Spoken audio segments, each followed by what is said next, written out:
Kia ora, good morning, and welcome to the final monitoring and ops committee for this triennium for the 2nd of September 2025. Welcome along to councillors, staff, presenters, and those on live stream. We've got councillor on live stream. Can I remind councillors that this meeting is being live streamed and recorded and will be made available on the Bay of Plenty Regional Council website following the meeting and archived for 3 years. Our purpose is to provide greater access to council debate, decision making, and encouraging openness and transparency. I also remind all present that local government decision making affords no protection to councillors, council officers, and the public for comments made during the meeting and are subsequently challenged in a court of law and determined to be slanderous. Please ensure you speak clearly towards the overhead microphones, and for the benefit of live stream, those are members attending on Zoom. I think it's only Councillor Thurston today. Put your yellow hand up if you want to ask a question, Niall.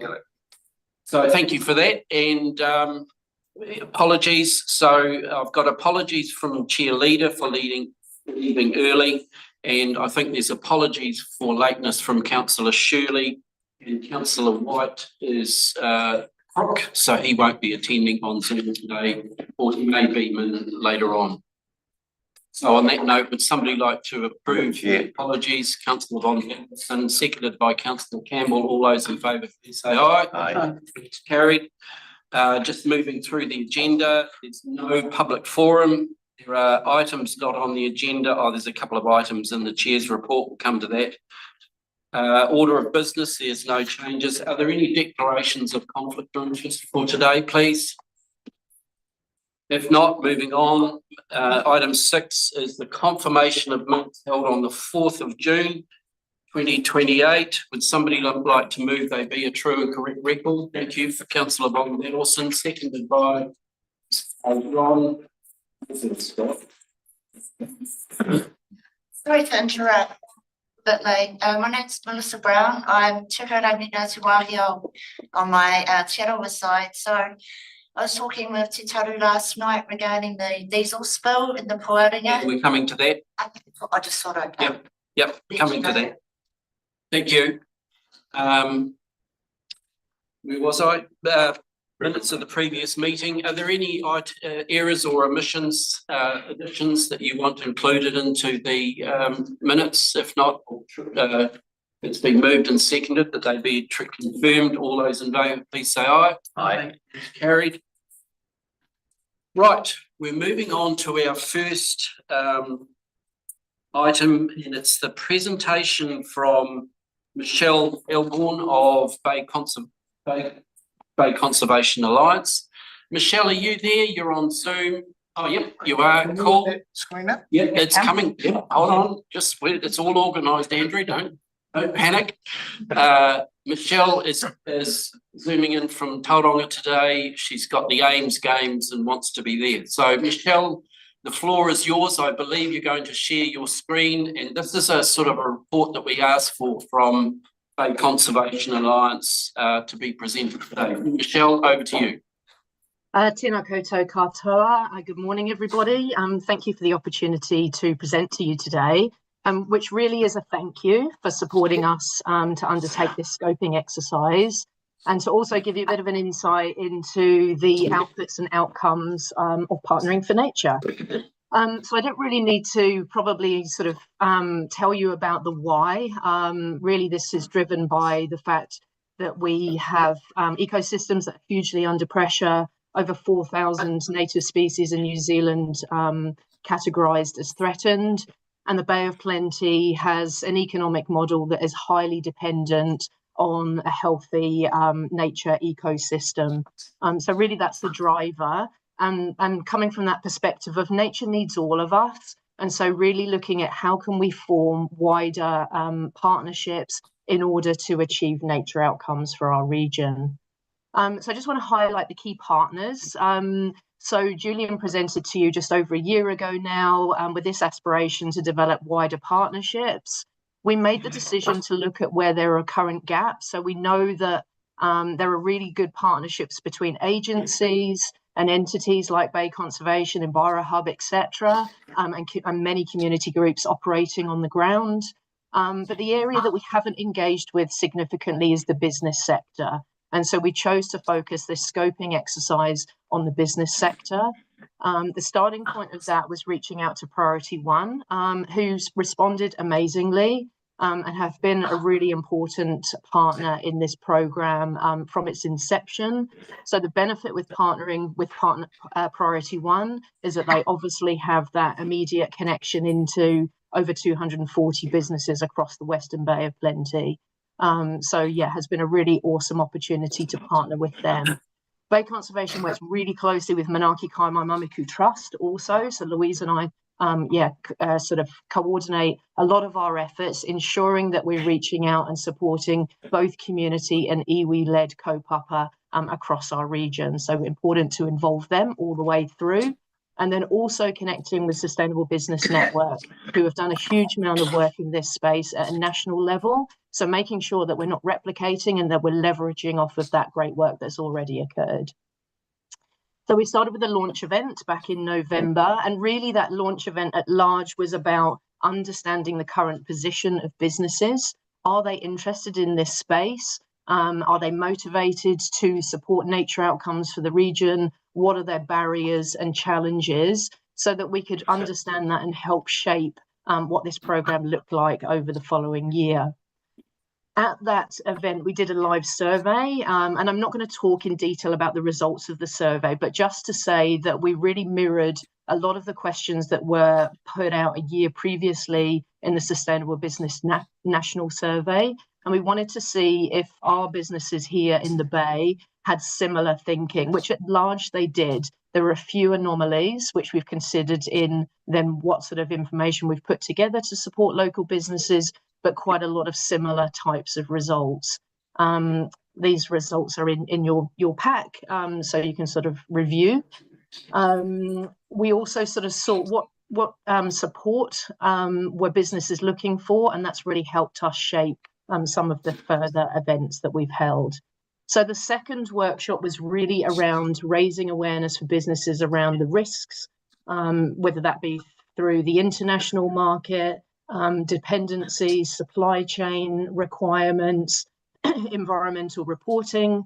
Louise facilitated this session, a huge amount of information shared from all of the hard work that Louise has been undertaking, and really getting her head around kind of the technicalities of this and sharing this with our local business sector.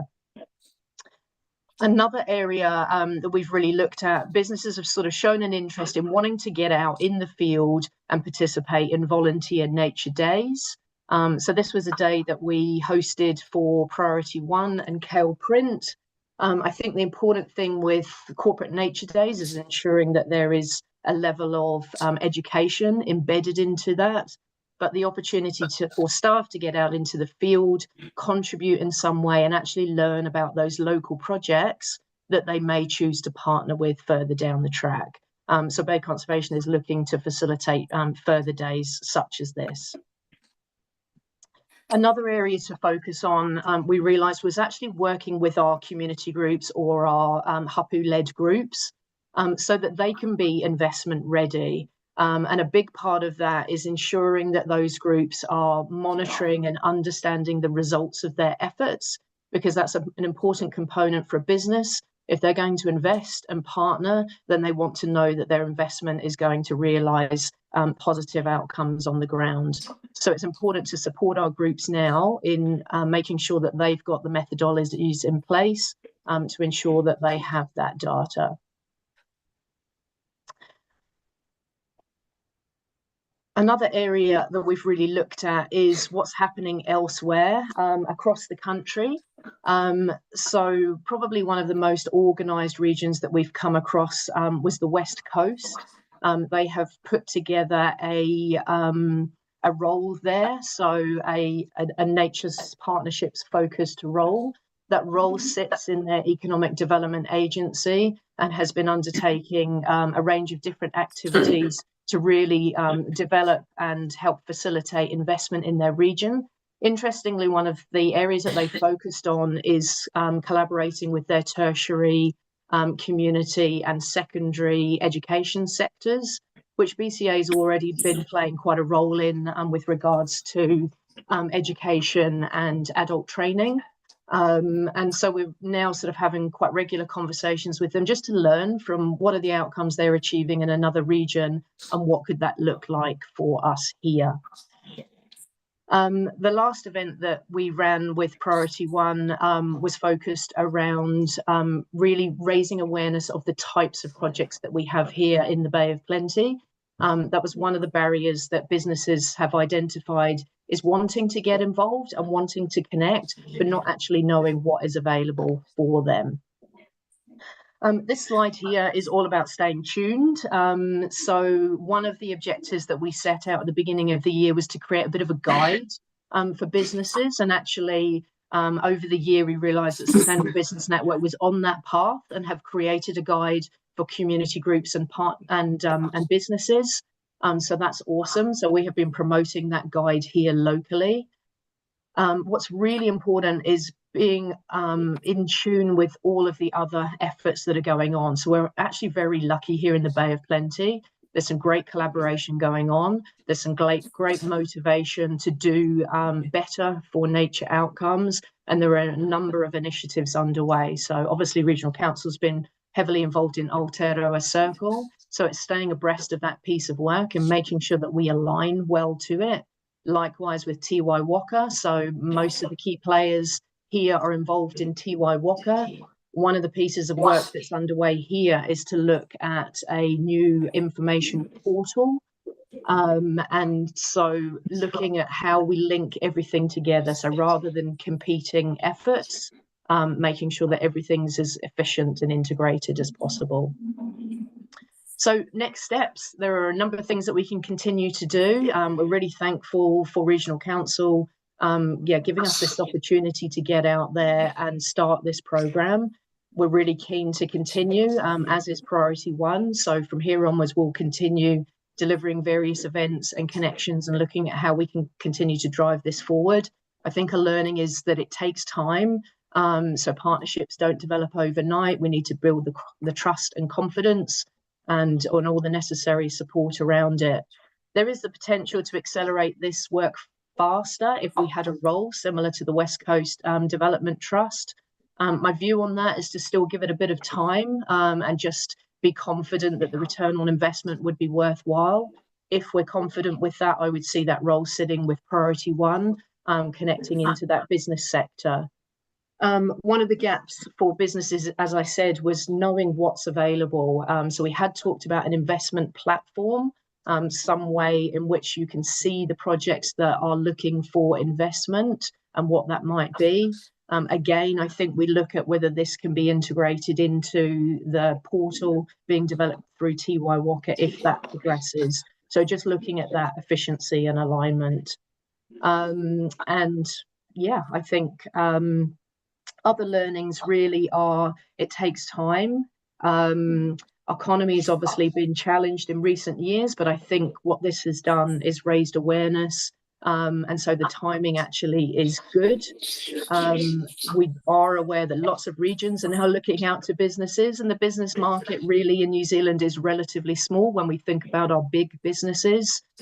So there is pressure there. I think there's an opportunity to look for an international investment also. But ultimately, we're really keen to continue this work. So thank you again for your support to date. And Chairman Leader and Councillor Nees, as I know both of you are standing down, but have invested personally in BCA over the years, I just want to say thank you to you and best wishes for your future chapter, and happy to take any questions. Thank you. Thank you, Michelle. Any questions to Michelle? Councillor Nees and then Councillor McMillan. Councillor Nees. Kia ora, Michelle. Great to see the work, the mahi that you're doing, and thank you for your very kind wishes. I have two questions. You're still doing very much the umbrella role for the various groups across the Bay of Plenty, where you're helping develop their capacity and having sort of a shared funding methodology. Is that right? Yes, that is correct. Yes, that's our primary role. Right. So that's still continuing in parallel with what this new direction that you're highlighting, which I think is absolutely brilliant. The other question I've got is how your role overlaps or doesn't with Envirohub. Just being aware that they're not there as one of your partners. So could you just explain where you have overlaps and where you both focus differently? Yeah, so we obviously sort of liaise with Envirohub regularly also. So there are certain things that we work together on, and that might be events or volunteer activities. I think this particular piece of work has really been focused around business investment. Really just looking at those on the ground projects, looking at our member groups and looking at the Hapu-led projects through Manaaki Kaimamamiku Trust. So that really was the decision making there. Thank you, Jane. Councillor McMillan? Oh, kia ora, Michelle. It's hard to know where to look because your video's behind me, but thank you so much. Love this work, as you know, and it's really great seeing it shape up and move on, and I really see it over the coming years really ramping up. My question is around how you, as this evolves, the business investing in nature, how do you differentiate, let's say this does get scaled up with projects that are on, they might be on dockland, iwi hapu land, private land or other public land. How does that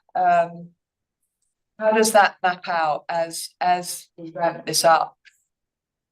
Yeah, I Or think does it not include any private land, I suppose is my question. And yeah, what does it look like? Yeah, a good question. And I think that would in part be determined by the investor. So they may have specific aspirations that they want to achieve. So I think for us, it's about being open and looking at what the desires are and then making sure that the appropriate mechanisms are in place in order to enable that. And I would certainly think that one size won't fit all, and that there'll be a range of different ways in which businesses want to participate. So they may want to lead themselves in an initiative, or they may want to just support existing local entities. And that could be, in sort of different ways, whether it be on public or private land. Yeah, great, thank you. No further questions? Well, thank you, Michelle. Thank you for your report, presentation. Wish you well and good luck at the Ames Games. Thank you very much. Have a great day. Thanks, team. Take care. Bye. Bye. Okay, thanks, team. We'll move on to the reports, which is the first one on page 18, which is the Chair's report. It's quite a comprehensive report.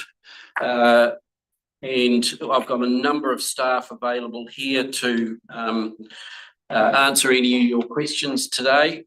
In terms of, and I'll deal with the one that's not on the report, Ruben, first, is our response to the diesel spill. I know we've presented to the Aotearoa Te Ara Lake Strategy Group about 10 days ago in terms of our response. And we also presented to Committee Māori last Friday a response there. I know there's been some concerns coming back to this organisation in terms of our response under emergency response. So Ruben, can you just give us an update on where we're up to, what we've done in terms of our response to that diesel spill? It was a significant spill, we acknowledge that, and it was an accident, and unfortunately the driver lost his life, and we commiserate, we send condolences to the family of that driver because it was a tragedy. But our response under the auspices of Fire and Emergency and New Zealand Police, they were in charge of the accident on scene. So Ruben, just an update on what we've done, what we've and intending to do going forward as well. Thanks, Chairman, and councillors will be well familiar with this incident response, I think. So I probably won't go into too much detail, and you've covered quite a lot of it already. Yeah. But you'll know that around 10 to 3 in the morning on Friday the 15th, a diesel tanker did have an accident on State Highway 35 south of Rotorua. And we estimate that Highway 5, apologies. And we estimate that approximately 16,000 litres of diesel was lost from that tanker and not recovered. As you say, Mr. Chairman, Fire and Emergency New Zealand led the initial response, and we had 3 staff on scene in the early hours of the morning, with their focus being on minimising the impact to the environment. And so they did that by carrying out a range of activities, absorbent material, booms in the streams, a flume to direct water away from where the diesel was in the soil, so organising sucker trucks, ongoing monitoring, etc. That work essentially carries on at the moment, and we're in the process of transitioning that responsibility back to the longer term recovery, which will be undertaken by Move Fuel Limited, the owner of the tanker, and own the fuel inside the tanker while they're transporting it around as well. I think the key, as you mentioned, discussed at the Rotorua Te Aroha Lake Strategy Group meeting week before last, and following on from that, we recognise that we haven't met the expectations of our mana whenua partners in terms of the way that we communicated and collaborated. So to address that, we've undertaken to provide a detailed report to the Te Aroha Lakes Trust by the end of this week. And that report is being drafted at the moment. And that report will be the basis for further conversations around how we can better communicate and collaborate in these sorts of incident responses in the future. Happy to answer any questions about that. Oh, sorry, one more thing. I think in terms of the way that we do notify iwi at the moment, we do have client staff on call to respond to these sorts of emergencies 24 hours a day. And we also have communication staff on call, and they take responsibility for notifying iwi. And notification of iwi and hapu groups is the priority in terms of that notification. We get the first notification out just after 6 o'clock in the morning. That goes to the list of iwi that for each constituency for on the initial list. But like you say, Mr. Chairman, that we have had feedback that we haven't met the expectations, and we'd like to learn how we can do that better. Yep. Okay. I'm happy to answer any questions. Yeah. Take any questions on that, and any questions on the Chair's report. Councillor Nees. I've got one comment question. So the comment is, I believe that just notifying iwi representatives at a common email. Yeah. Saw that in the list that came out. Isn't sufficient when we've got a co-governance entity that's responsible for a particular area, and all of the appointees and alternates of governance entities need to be put up there in this. So I think we need to look at all the different engagement and look through their eyes how we see something like this happening, if they would thought significant enough to be really notification. So that's just my own. That's my comment on that. And just responding to that, Jane, concur with your thoughts. When we have an email address like admin@Te Aroha Lakes Trust, it goes to an inbox and it sits there until they pick it up and distribute it better to all the trustees and that sort of thing. And I think that's the view that Chair Leader talked about at the Te Aroha Lake Strategy Group, is how do we do better to all those trustees, all those, it's just an email database. I think yeah, there were 24 emails lists send out, but under an emergency response, natural disasters, we need to communicate better, and we take that on board. But I think there's learnings here for everybody as well in terms of your own organisation. How do you do it within, as well as information coming from us? So yeah, concur with your thoughts. And you, any other questions? Yes, the two other questions is the new compliance monitoring and enforcement charges that have taken effect. This is on page 22 of the report, which came out in the Resource Management Consenting and Other Assessment Changes Amendment Bill. Number 7, where it says notice may now be issued to direct a person to do something necessary to comply with regulatory requirement without the thing also being necessary to avoid an actual or likely adverse effect on the environment. Does that mean we can issue an abatement notice now for not providing information to us, monitoring information? Yes. Because it's been difficult until now trying to face that. So now we can be abating anybody that doesn't either electronically provide their data as required or provided another way. Yeah, that's a really good example, councillor Nees. Yeah, we can direct people to do that, provide that sort of information. Excellent. So then my other question is on page 23. We talked about Whanganui industrial update, and where we've had a couple of incidences now at Branch Road, and fortunately, which is outside the shed. Fortunately, they've been discounted because of natural phenomena, conditions, whether it's there's been a storm or something like that. But it made me think, should they not be counted out if for some reason something else was going on in that area? How many would be allowed before we had to include it in the airshed? And if we did have in our monitoring stations outside the airshed a couple, maybe 3 or 4 exceedances that couldn't be counted out, what would be the process for us deciding where the airshed boundary should be changed to? I know we've recently done it in Rotorua, but it's a bit more difficult in this environment. Yeah, who's our airshed on? Yeah, I don't have a clear answer to you. I'm sorry, councillor Nees, but I will certainly go away and come back to you about that one. Yeah, I think it's important because if it's just one exceedance that has a identifiable cause, if that is what triggers us to go through that process of winding the issue, I think we need to be. Because when we changed the boundaries in Rotorua, because there were new subdivisions coming on board, it had to be, what's the term, gazetted, or it had to be consulted on. It's quite a process to change the boundaries. But now our boundaries in Rotorua are flexible based on new subdivisions, so we can extend it at any time as new, provided they're in the caldera of the catchment.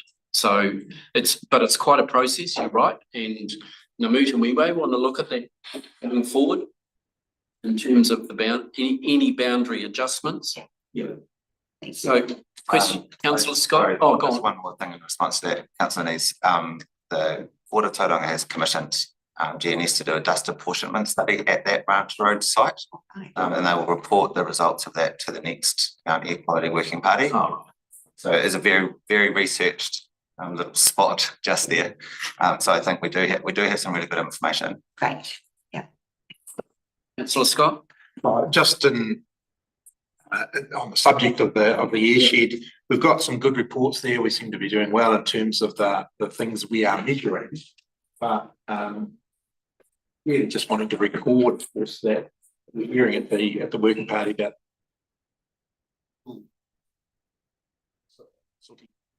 of some sort.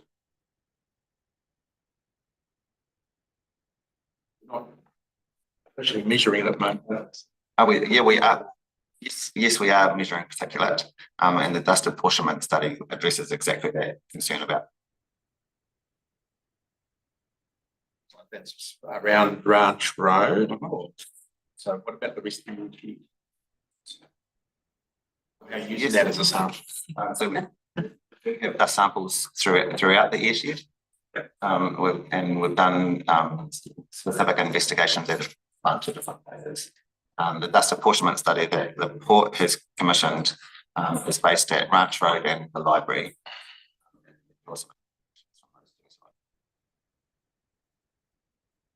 McMillan, and then Oh, yeah, I was just wondering if our guests may be allowed to ask a question. no, they don't have speaking rights. Excuse me, Mr. Chair, I was just gonna ask if you can use your powers to waive the requirement for the 24-hour notice, given the circumstance. I know that that's possible, and considering that we're not represented today because Te Taru's unwell, and speaking to him last night, I had his support to come along and hear and speak on this. I'll wait for your response first before I carry on.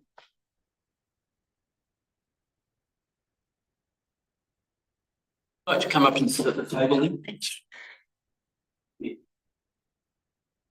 I don't mean to be rude. No, that's all right. Can you just introduce yourself, please, for the record? Kia ora, my name's Melissa Brown. I'm here as Tūharangi Ngāti Wāhio, Te Arawa. On my mother's side though, I'm Tūhoi, so but for the purpose of this meeting, I've got my Arawa hat on. So on the weekend, I attended a hui with the Tūharangi Tribal Authority, and it was held just outside the village, Whakarewarewa village. As you're aware, Puarenga flows through there. Concerns were raised as children had still been penny diving in the river despite the signs up and things like that, and smelling of diesel. So it has made its way past the village. What we were wanting to know was, where are the monitoring sites, and if possible, is it are we able to have some monitoring done in the village, and are tangata whenua, mana whenua able to participate in that as a learning exercise, and just to kind of help build on those relationships that are spoken about strategy, particularly number 15. We've had a lot of things go down in Te Arawa, and this is just the latest. So yeah, the concerns were about monitoring and reporting back of that. And we have a lot of entities that also need to be working together, because we've got Te Arawa River Trust, Tūharangi Tribal Authority, Whakarewarewa Village Tours, and also Te Arawa Lakes. So I suppose I want to be able to go back. I know I heard you say that expecting some kind of report from you towards the end of the week for Te Arawa Lakes. Te Arawa Lakes Trust, yes, we said to leader, we're reviewing our procedures, and should the top trustees at the Rotorua Te Arawa Lakes group that would be available. Our CEO is writing that down to make sure that I mean, it's a tragedy what happened. And yes, I was mountain biking in the Hemo Gorge the day after, and you could smell it. You could smell the diesel, but by that time our booms were in place. But it's unfortunately, diesel's a light liquid. It floats on water, and but you hear your concerns, Melissa, and Ruben, do you want to respond further? Tēnā koe, Melissa, thanks for coming along. There's a couple of bits in response to your questions, I think. So the monitoring that our compliance staff do is essentially to go and have a look and see if they can notice any diesel. The Move Trucking Company will have commissioned PDP to do the ongoing monitoring, and that will involve, I'm expecting, sampling and things like that. We've given them direction that we expect that they will work with mana whenua to involve people in that monitoring to determine what long-term recovery looks like, and what monitoring needs to happen to get to that point. So absolutely our expectations would be that you will be involved in that. I think the report that we are giving to Te Arawa Lakes Trust, we will share with everybody. And you know, if you have other contacts or people that you think need to be involved in that, let us know about that. Cool, thank you for that. I think that was pretty much it. Yeah, sure, I haven't Sorry, I'm just coming back. Kathleen, do we have Melissa's email address so that we can contact her with the report as well? Can you get it for me? Yeah, I just received an email from Tracy this morning too, because I came in yesterday inquiring as well, and Yeah. No, so she said she'll get back too. Yeah, I appreciate that you're looking at it and that you do see the severity of it. yeah, we do see the severity of this. Yeah. This is, So the next thing that we're talking about is having a huia iwi and putting a rahui on the Puaringa stream. So when that happens, I'm thinking that there'll be comms with that's your, Cool. Thank you. I really do appreciate having the space, and I can go back to our whānau with something. thank you, Melissa. Councillor Thurston, you have your hand up? Thanks, Chairman. The staff, have we been alerted to the diesel having arrived at the bridge at the Waka Village? That's what the presenter just said. Well, not until just now, councillor Thurston. I'm a little bit concerned Well, about that. I'm a bit Yeah, concerned we will about put that. that up. I mean, I saw birds up in Waipaha area, councillor Thurston, out to the mountain I know. bike park. I'm aware of that, but And I don't believe we've been alerted to the fact that the diesel's now at the bridge at the Waka Village.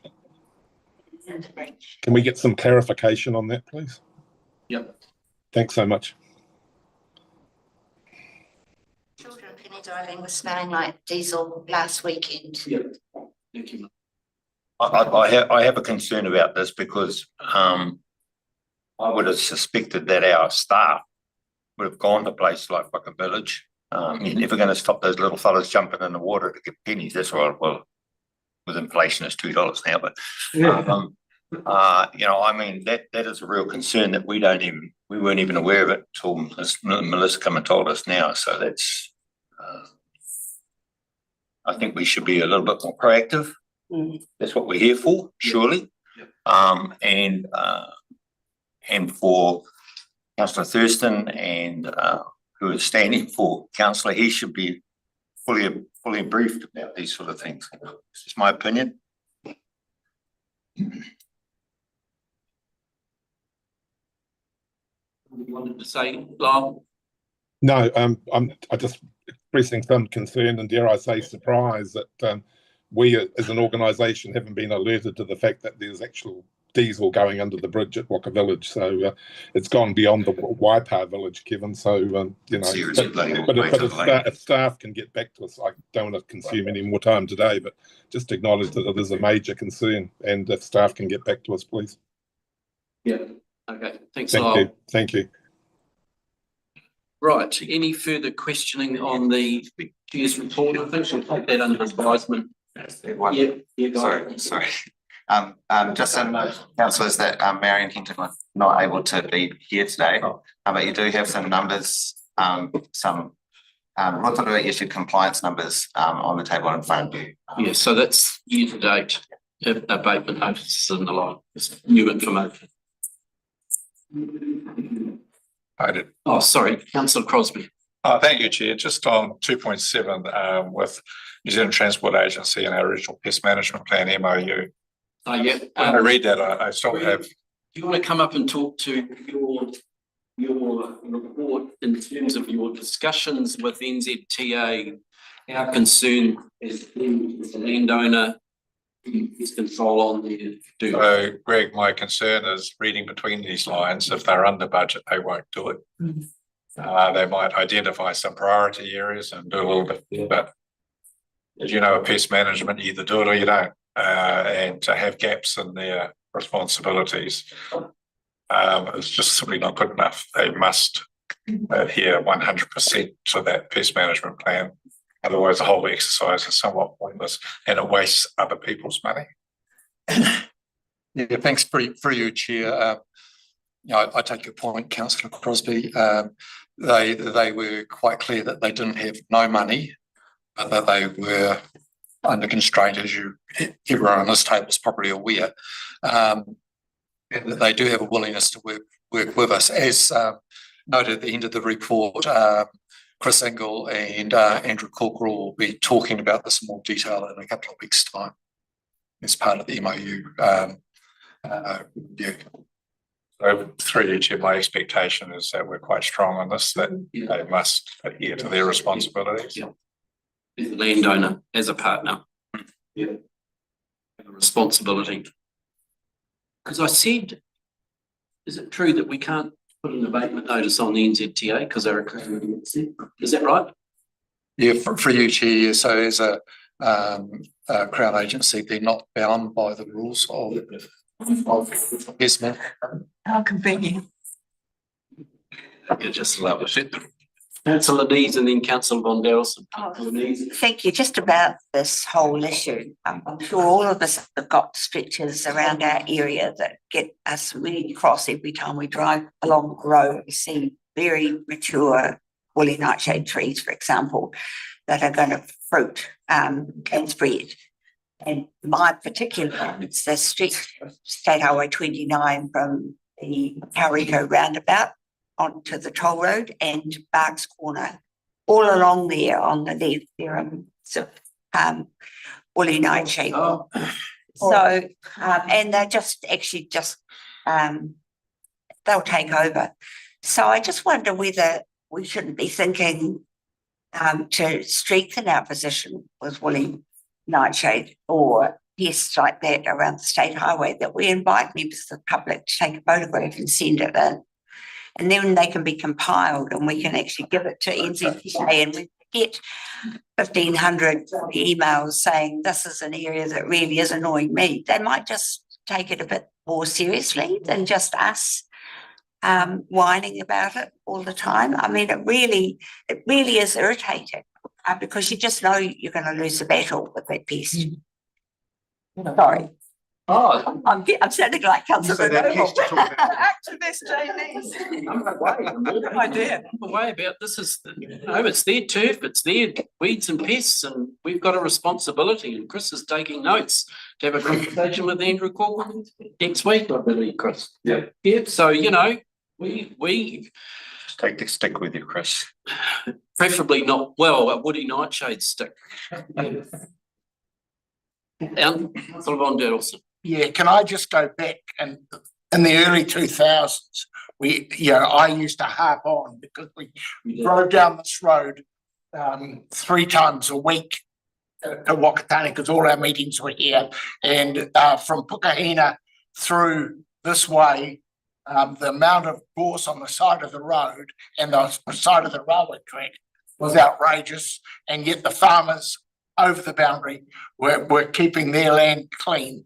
And it wasn't good enough, and our staff, through our encouragement on this council, actually had got NZTA and NZ Rail to actually address that issue, and they did a really good job for about 10 years, and it has got really poor in the last 5 years, 5 or 6 years, and it's not good enough. And I urge staff and Chris, the onus is on you as the senior management team to talk to NZTA and NZ Rail, and just that might not be that we can legislatively abate them or infringe them, but boy, we have to be. If they want an ongoing relationship with us, they have to play the ball, and it's not fair on farmers. Farmers are doing a really good job on the road between Tauranga and Wakatani when you have a look over the boundary fence. But why should, this stuff, it's woolly nightshade in Tauranga is a disgrace. Gorse is another one. If you let it get away, I've been a farmer myself where we had a little bit of gorse, and we were right on top of it because we knew as soon as you let it get away, you have a long-term major problem. And it's, I want our staff to go back to the history of the early 2000s and how we dealt with NZTA and NZ Rail and get the same sort of hard line, because that's it just isn't happening. And so if it can't be done through enforcement, it has to be done through encouragement. Chair Leader and then councillor Shirley. Chair Leader. Thanks, Chair. Look, just to thank you to staff for that report on Madagascar report. So I asked for that. I've got another one. So on the currency between your last stops and monitoring, I had an approach from someone who was concerned about a thing called bungalow palms, which I'd never heard of. So I contacted the biosecurity people here in Whakatane. But the issue here is bungalow palms are on that thing in Auckland. They're not here. Apparently they're really invasive. People have been planting them in our regional park in Ohiwa. And can we please support those volunteer environment groups through things like the EEF to actually go out and get rid of them? I wasn't aware of them, but apparently they're really invasive. If we've got people in the community there who will do this work for us, then let's try and support them. Yeah. Councillor Shirley and then councillor Scott. Yeah, thank you, Chairman. Getting back to the woolly nightshade one, sort of saying to staff to engage with NZTA and others. We know they've got no budget. I think we're really serious about this. It's a nationwide problem of the Crown imposing regulations on farmers and through council sort of prosecuting them, but then not doing it itself. And I think you've got to elevate it into a real campaign through Te Ira Kahika or something like that to actually say that, you know, the Crown is not doing its job on these issues. It's tied into biodiversity. It's tied into, you know, not just plants. I drove from Omokara this morning, and between Omokara and Plumbers Point is just solid, mature, flowering woolly nightshade and gorse. The whole of State Highway 2, both sides, is just mature, flowering woolly nightshade and gorse. I look out on a block of land over at Waipapa Inlet, and there's 10 hectares of solid, mature woolly nightshade. Yeah. Just no one does anything about it. So, you know, my point is, I don't think it's fair on staff to expect, you know, a result by going to NZTA at a staff level when we know they haven't got the budget.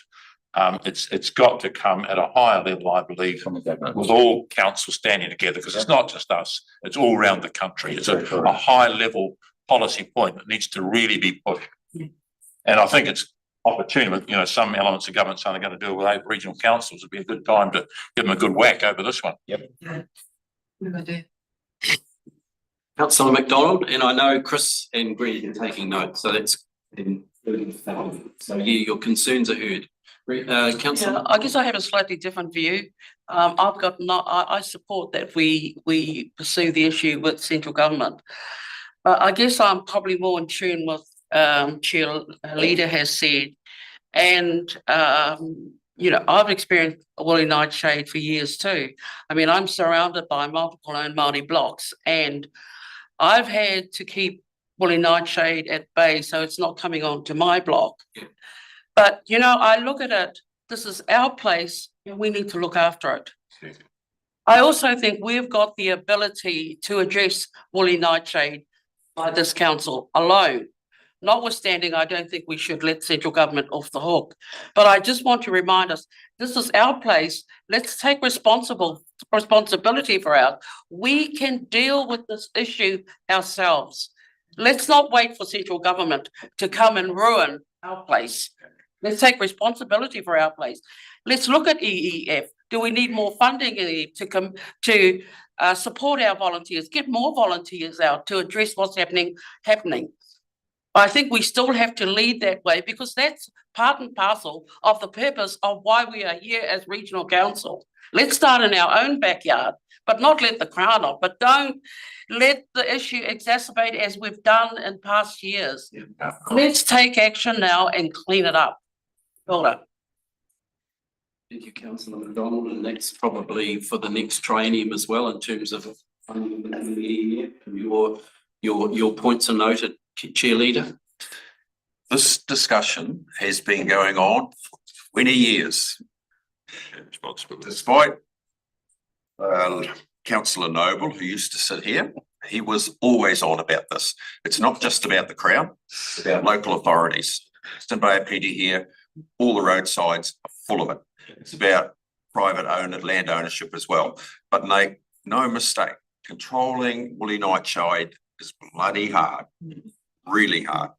So if council wants to make a commitment to address it, we used to have guys that we employed that went around and did it They did. as well years ago. I mean, they were really good at helping out landowners, but it's be watching from a distance to see whether you've got the appetite to. Chair, this came up on Sunday afternoon, sorry, in Maratā about the gateway to the Eastern Bay, 4 gateways, and they are a disgrace.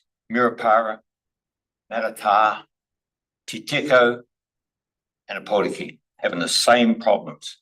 And it's, if we can do it as a joint venture with our we'll make it a little bit easier, but I totally agree. We need to get volunteers and that going.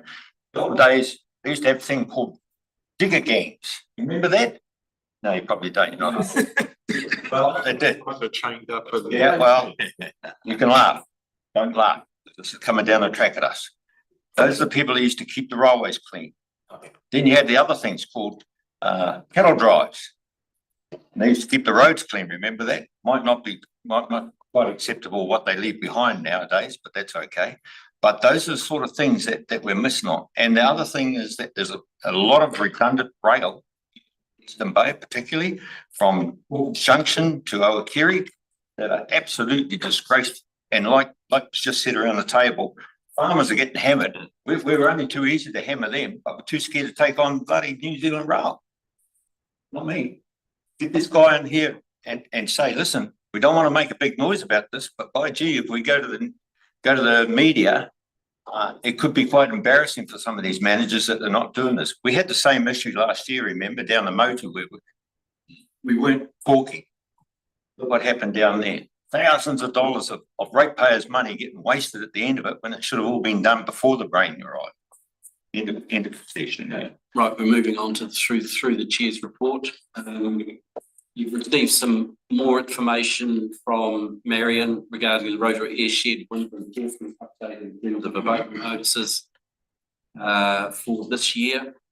I'm pleased to see on page 28 that our work in PM10, and I think Ron, you asked about this. I think PM10 down is still also pulling down PM2.5 and it's around API. So good to see that the work we've done over the last 15, 20 years has pushed 2.5 as well.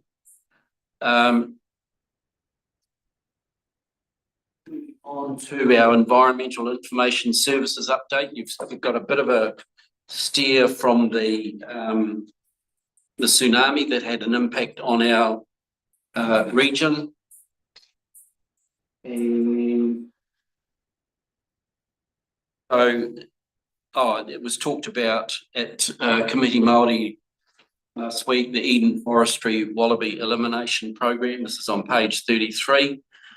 Is that aerial spray done, or is it still in progress? It was completed a week and a half ago, Chair. So now we're just so it'll be monitoring cameras already out there. They'll be picked up in about another 6 weeks' time. Greg, you've got some information there on all that PM10 exceedances. This is dated right back to the latest one for the 25-26 year. And that's about the chair's report. Any other questions on the chair's report? Team leader? Yeah, just a couple of commentary on the legislative change regarding fines. So we asked for that as regional councils, so it's good to see that. But in terms of that schedule that you've got on page Early on in the report. Yeah, sorry? It's early on the report. No, I'm looking at page 22. Number 8.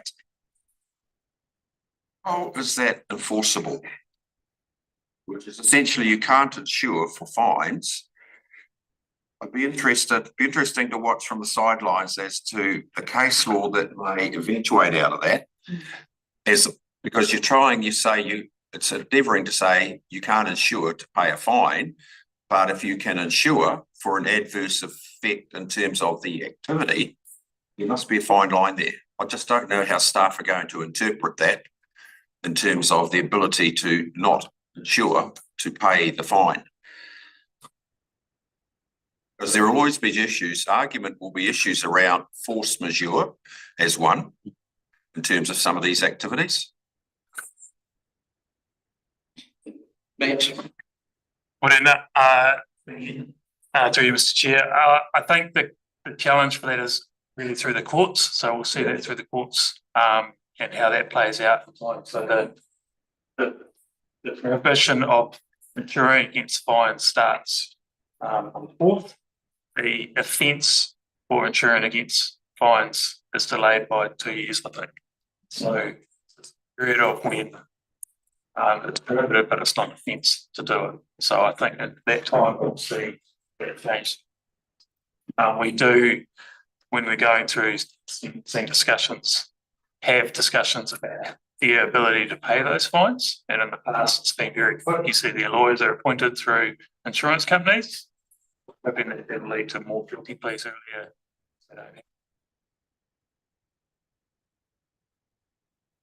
I think, Chair, the $4,000 is really quite good in terms of, and you don't elect trial by jury and some of the stuff, just get over and dealt with. Further questions? On the chair? Thanks. I just want to refer to the to page 37 on the history of the air exceedances. And 2018, and while the exceedance seem to have dissipated in the Whanero area, what I still continue to find with what we're doing in the Mount Air Quality, I still find there is a gap in the impact, and I'll say it again, on health. And why I ask that is that while we recognise that exceedances are improving, looking at this report, what we still don't know, though, is the accumulative effect on continual emissions on a daily basis that has on these people that live within the vicinity of the Mount Airshed.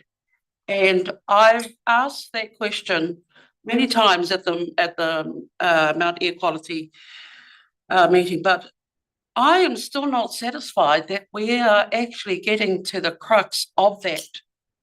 And I really don't know the answer. Is it that the research is not being directed in that space, or not enough importance is placed on that? Or are we just going to wait for another 20 or 30 years to realise, oh my God, this was affecting those people in that area? And what do we do about it? So that's a question to the medical officer of health. Yeah, and it has been asked. It has been asked, and we get told that So does they acknowledge there is an issue. sit on your working party, or is there somebody from health? Yeah, and we did have a report from him the last time. But I mean, the answer to the question, the answer to the question I'm asking is still not being, how can I put it? Yeah, I guess we're being given the facts around and acknowledgement that it is a health impact. But I guess what I want to know, well, what do we actually do about it then? Do we just continue to take the reports of Dr. Miller and say we have an issue and just keep going? And I guess that's what I'm asking here. Is that how we're going to address what's happening in the Mount Airshed? Acknowledge that it is a health issue, but we just keep going.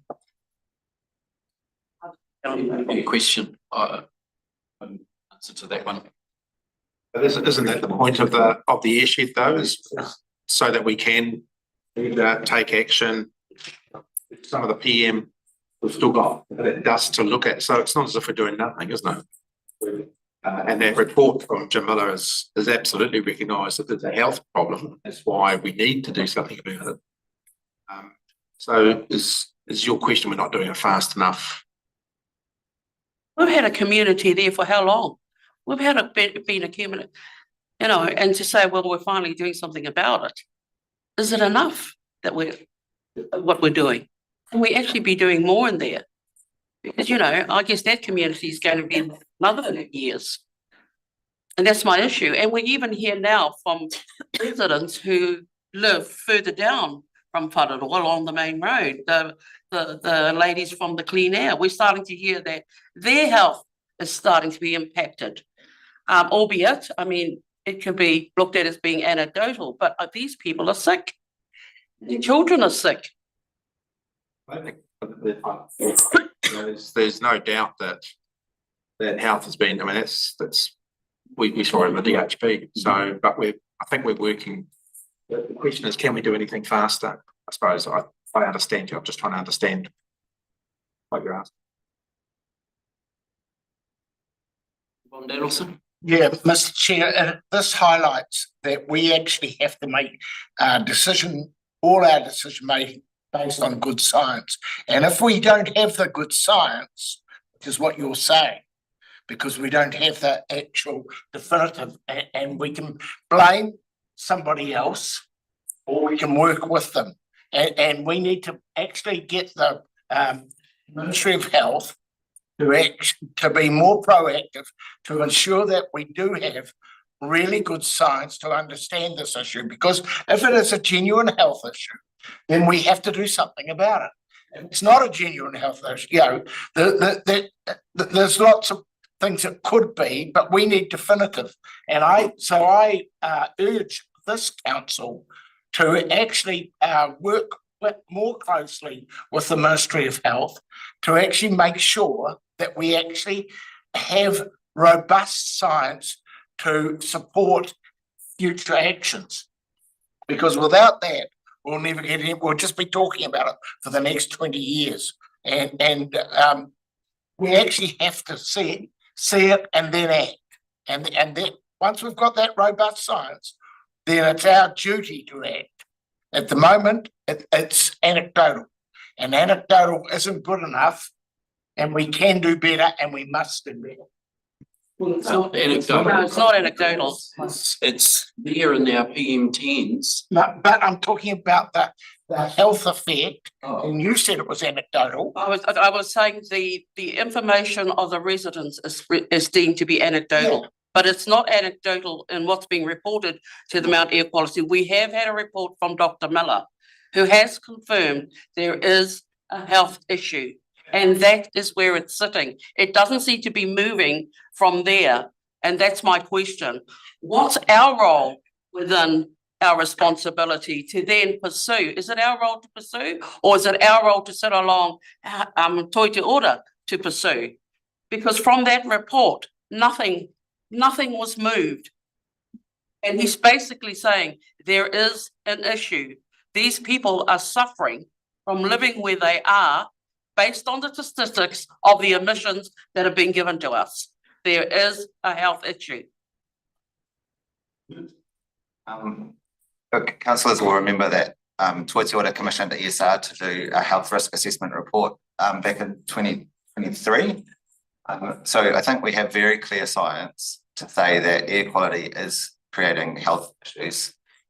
Remember, we talked about mortalities and hospitalizations and a range of health impacts. The question then becomes, what do we do about it? That information for Plan Change 13, and we now do have clear provisions in that plan to result in an ongoing air quality improvement in the amount that we. Strategy and Policy Committee has also looked at the action plan that comes out of the direction from the court around that, and has talked about a potential future Plan Change 18. So our process at the moment is we have new provisions from Plan Change 13, which will result in ongoing improvement. the action plan that has been worked on at the moment to identify, I think as you're saying, Councillor McDonald, are there other things that we can do in a regulatory or a non-regulatory space to result in further air quality improvement, which of course links to those health impacts. So I think we do have the science, we are addressing it. If there are things that councillors have in their minds that we are not at the moment, certainly open to those suggestions. Councillor Crosby, Lees and Shirley. Yeah, thank you, Chair. Pick up Councillor McDonald's concerns. Having recently, I think, most of this year being on the Mountain Air Quality Working Party, I've come to observe what's really happening. And I think as Ruben articulated, there's a regulatory response, non-regulatory response. And on the regulatory position, Ruben's articulated that the risk there is what this new RMA is going to deliver. That's the real risk. Are they going to be a lot more enabling, it sounds like, or will appropriate limits be put in place to maintain air standards, health standards, etc.? That's the real risk. What is going to fall out of this new RMA process?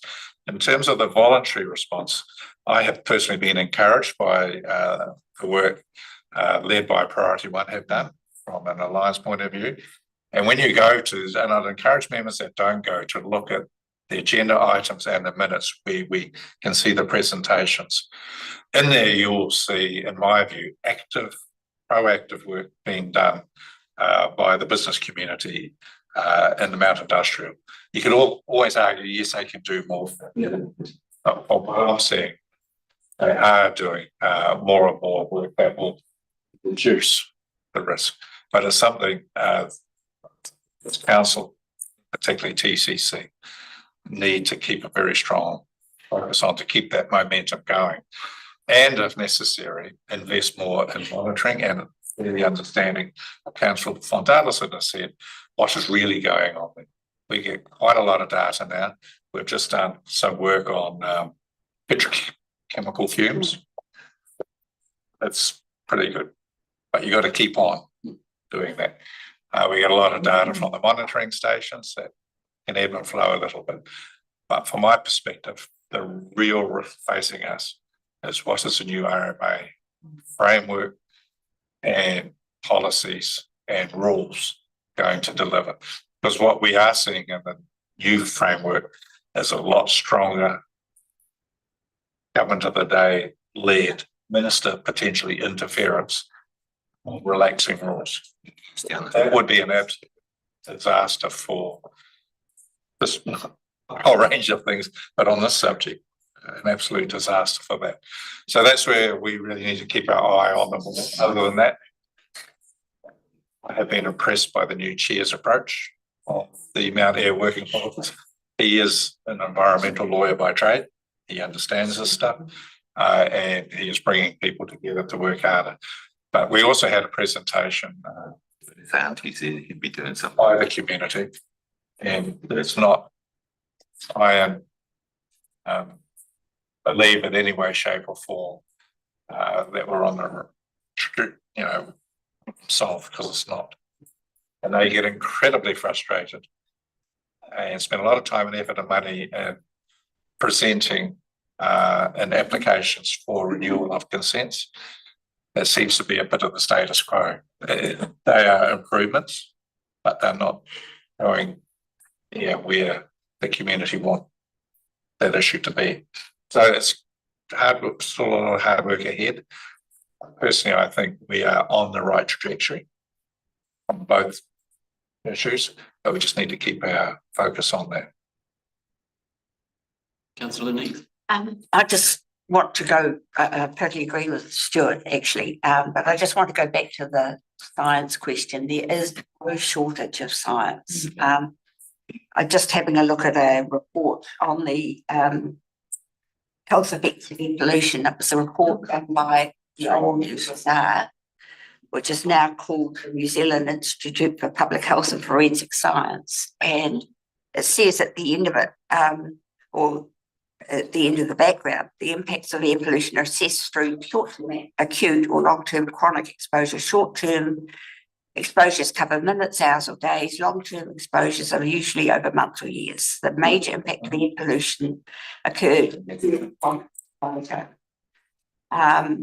depending on the circumstances, e.g. duration and magnitude, the health burden due to chronic exposure to air pollution may be 10 times greater than that for acute exposure. So the science is clear. Like Stuart, I'm really worried about the direction, what we might be having to deal with in this new framework that's coming at us, and assuming that we do remain in some shape or form. I think if somebody isn't being the policeman, then there's no incentive for businesses to act. But I think there is a role for us in advocating for clean air, everybody doing what they can to try and clean up the cumulative impact of the pollution. And that's about sort of retiring gas guzzlers that a lot of, sorry Stuart, but you know, there's a lot to There's a lot that everybody can do. Sorry, that was very unfair. I'm just thinking of my husband's Mustang and thinking, you keep it in the garage. Yeah. I don't assume. So I think we need to be advocating to business as well as being the police. Yeah. Thanks for those comments. Councillor Shirley. Yeah, it's not an easy one, but the science is overwhelming, and it's at a global level. You know, we're tiny in the international thing. You think of all the big industrial polluted cities around the world, and everyone, the whole of humankind's grappling with this issue. We've just got a classic example here of concentrated industrial activities, but everything environment affects you. You know, unquestionably, it's then a question of degree and concentration, whether it's microplastics, dioxin, diesel, lead and petrol, all of those things that we've become aware of and working on. So I think it comes back down to, are we doing enough? And that comes to compliance, and is it getting better or is it getting worse? I think that's sort of, in simple terms, that's what you've got to look at, because you can bury yourself in the science, and we've got to leave that to the people who apply it. And there's any amount of tools there, but then it comes back to, are the tools being complied with, compliance? And I'll ask Ruben, is it getting better or is it getting worse? The air quality is certainly getting better. That's what I thought. Yeah. Yes. I shared a brief analysis of the air quality at Whareroa with Ngāti Kuku a couple of weeks ago. And it's a very positive picture in terms of those spoken about PM 2.5 already, and that I'm going to move towards that. It's one of the two most New Zealand ones. I think we have national environmental standards for air quality. And I think from the conversations at the Mount Air Quality Working Party, if we met all those limits all the time, it still wouldn't be enough. So then it becomes a question for this council with the community to define what's the end goal, I guess, in terms of where do we want to get to with air quality, and what are the costs and obligations that would be imposed to be able to get to that kind of state. And that's a very difficult conversation to have. And I think that's the conversation that this council had signalled that they would have as part of Plan Change 18. Completely agree with you, Councillor Crosbie, in terms of the framework that's coming. How that changes that conversation will be really interesting to see. I think, Chair, the last thing I'll say is, and it's in our report, our pollution hotline monitoring data says odour is actually by far the biggest issue, because it's instant annoying. And we had presentations, some quite humorous actually, a machine stick on the nose about how we approach the odour issue. And for the community's perspective, that is one of the biggest worries. And that's it's a personal thing, isn't it? Often. Some people become acclimatised to odour, particularly if you're working in that area. But for someone coming in straight away, it's quite offensive. I think it's worth saying, Councillor Crosbie, that a large portion of complaints about odour through the pollution hotline do relate to bitumen manufacture in the Mount Hope area. That's right. And councillors will know that both Higgins and Allied have been through different consent processes recently and will have new plants. And the evidence that was provided through those processes will be that there will be significant improvements. Perhaps resulting in no bitumen odour in residential areas. I think would be, but of course it does take significant investment from those businesses to get to that point. I think the interesting thing, sorry, through you, Mr. Chair. I think the interesting thing too, through Dr. Miller's report was, because I never thought it would be, but his report that odour is a health issue as well. Everything's a health issue. You know, the most toxic substance is oxygen. It's free radical. That's why we die. The day you're born, you start to die because of oxygen. It's the most toxic substance. Right. The chair's report has been discussed at length. There's a lot there. I thank staff for your input into this. And we're not going to solve this in the next few months. This is, and I'm always mindful of what we did in Rotorua. It took us 15 years to get 35 exceedances down to 0. And something like 8,000 homes were retrofitted with new clean burners. And that takes time, energy, money there in the end. And that the health benefits now, Ngāti Moana, are significant. Kids are breathing easier in the middle of winter because of those efforts we did. So, Chair's report's been well discussed, debated. For your contribution, would somebody like, I'm happy to move the Chair's report. Second, Councillor Scott.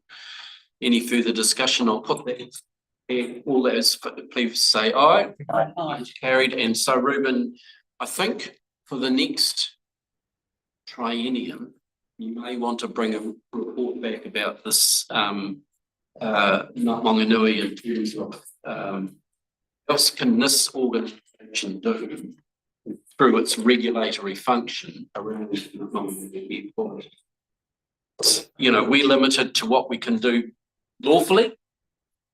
There are other agencies that can have their roles and responsibilities, but I think we've got to bring it together somehow for the next triennium, and I don't know how you do that.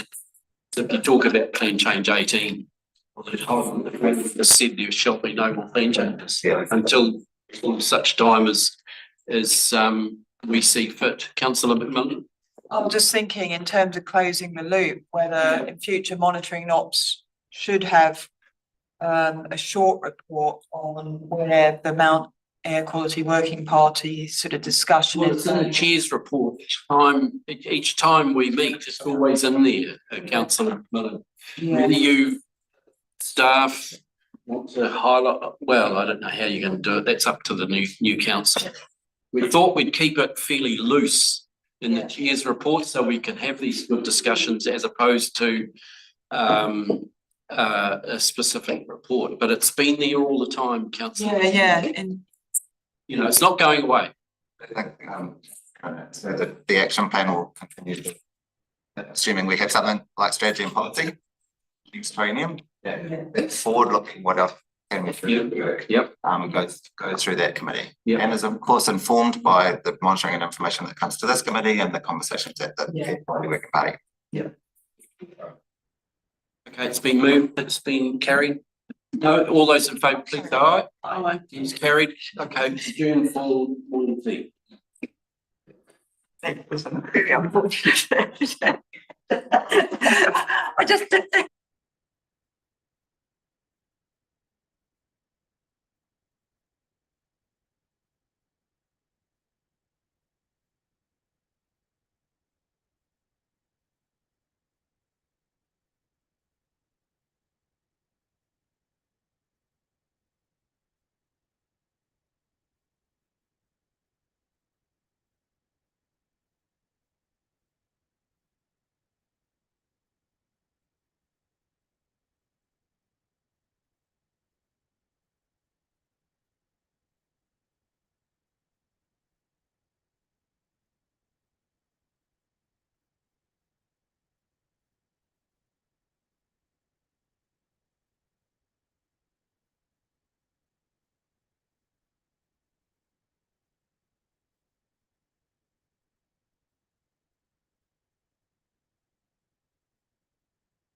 Mhm.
Which game? Oh. That's up to heel. Funding them. Moved to the. It's a good sign. Yeah. Yeah. It's fine.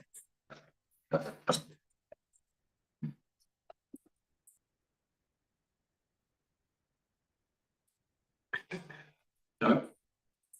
Okay, welcome back and skip. Welcome back, and we're into report 8.2 Climate Change Program Quarterly Report. And Nick's not here today, so Jane Palmer's going to present the quarterly report. Welcome along, Jane. Kia ora koutou. Nick is actually present at the Aotearoa Climate Circle Climate Resilient Group. So I'll be path. And I was taking the report as read. Would you like me to give a quick summary? Or Yep. Just so no PowerPoint? No. no PowerPoint. So the community-led adaptation projects are going well. We got the rotating Marv that reported together Lake Strategy Group last month. So that's now sitting with the councils to decide what actions. We have Motuapai Island. They're continuing their work in the sustainability of the islanders and that might go into technical investigations. As part of the climate-led adaptation approach, we've set up a framework agreement, which is a panel essentially of consultants who can then work with the community groups. So they've been specifically selected who really get the climate adaptation approach, the community-led adaptation approach. So it'll be available for communities to use if they choose to. To their funding. Citizen science, we've got the CoSnap pilot at Waihi Surf Club, and that's being assessed in terms of the quality of the information and how much that's used. And we may be looking at installing other Snap locations across the bay. We have the local emissions data platform. That's moving into its second year. That's going very well, and I think part of that is that active approach across councils across New Zealand. It's a really exciting project to be involved with, and I'm hoping that bring back a demo of that platform for the next triennium, so you can see the potential that has. It's the Aotearoa Circle Natural Capital Regional Resilience. So they have released their report, and that was led by PwC. And they're looking at how to take that forward, potentially with a pilot, and obviously linking in with the Partnering for Nature group that Michelle sent this morning. And then Future Coasts still going on. That's going to be next year now. And they're using Kaituna as the case study. We brought back the carbon sequestration on private land in the Western Bay, which was a request in the last meeting. So we've gotten that. We're looking to gather that information out across the rest of the region. And then the Eastern Bay Spatial Plan, there's a natural hazards risk assessment, which will be starting in the next few months, and that will help build a baseline that will inform work in the River Scheme Sustainability Project as well. And then finally, organisationally, we're doing well to net zero. We've exceeded the KPI. So our net emissions for 24-25 were 852 sequestration from the planting. Quite a lot in there. Jane, just from me,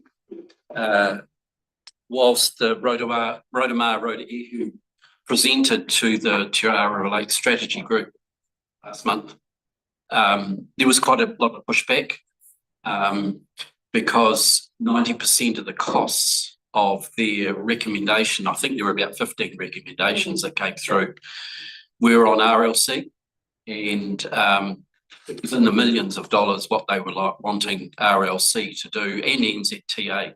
The monetary effect on us was minimal in terms of what we wanted to do. So I sort of held back from, and I think the people there from Rotoehu community were probably a bit deflated in terms of the response from the strategy group, because it was quite a cost to the district, to the region, and whilst they're looking ahead in terms of how can they foresee these things coming, a lot of the capital works they wanted to do essentially on Rotorua Lakes Council, who pushed back quite strongly. So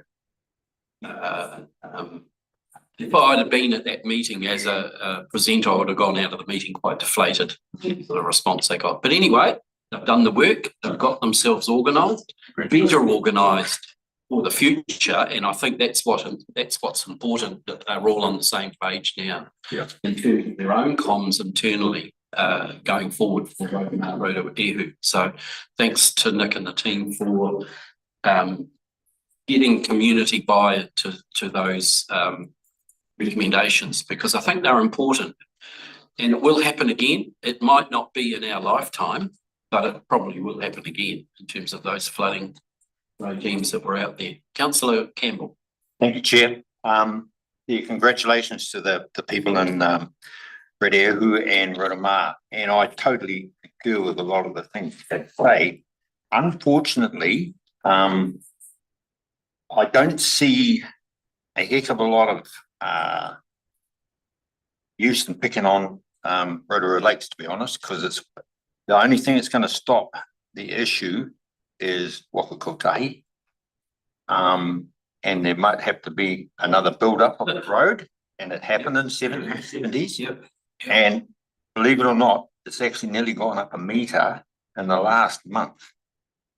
Oh, the lake level? Yes, It has to. it's starting to stay, and we've lost the beach again. Yeah. And it was going down quite considerably, but so it could happen 3 times in my life. I don't know, but hell, I hope not.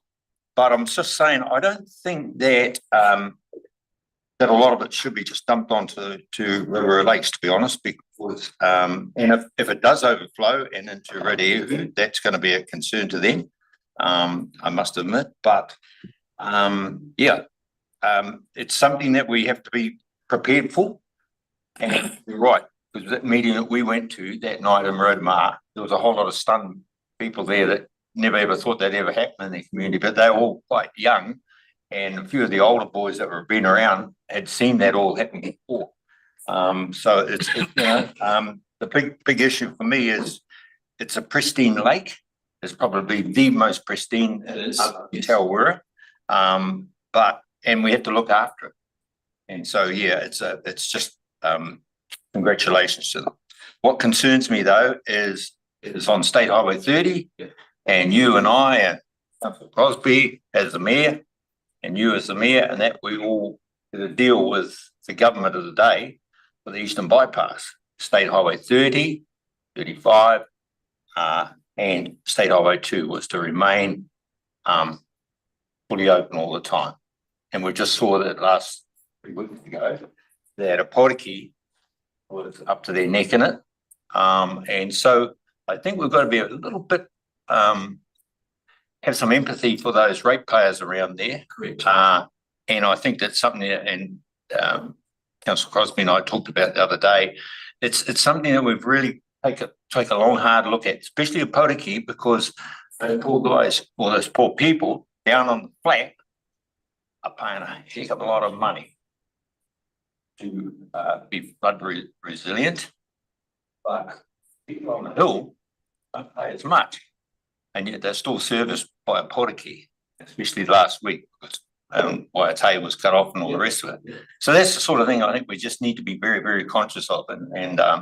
But yeah, congratulations, well done as far as our Rotorua Lakes people concerned. I'll be watching it with great greatness this year, because I was expecting to get out and go do a bit of skiing, but yeah, we might not even have a beach to ski up. So just looking at it this morning. Okay, thank you. Any further, Councillor McMillan and then Von Derelson? Oh, thanks, Jane. I'm just trying to get my head around the carbon sequestration opportunities, and you talk in the report about landowners can register. So if we funded retirement land or deep slopes, whatever, they can then apply for through the ETS. So we can't double dip and count those as ours. So we're counting our hills, and potentially in the future, if we were to purchase and retire land for multi-purposes or whatever, we could have a system there. Yeah,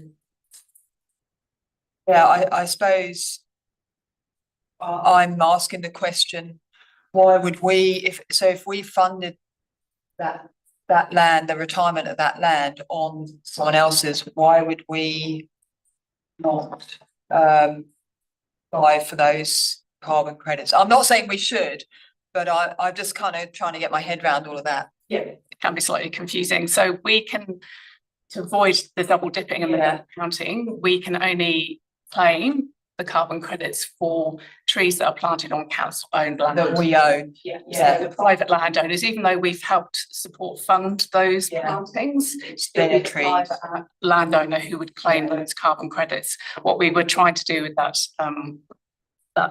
assessment of the Western Bay area is just to show the impact that those grants from council has in terms of the overall. Yeah, no, it's all.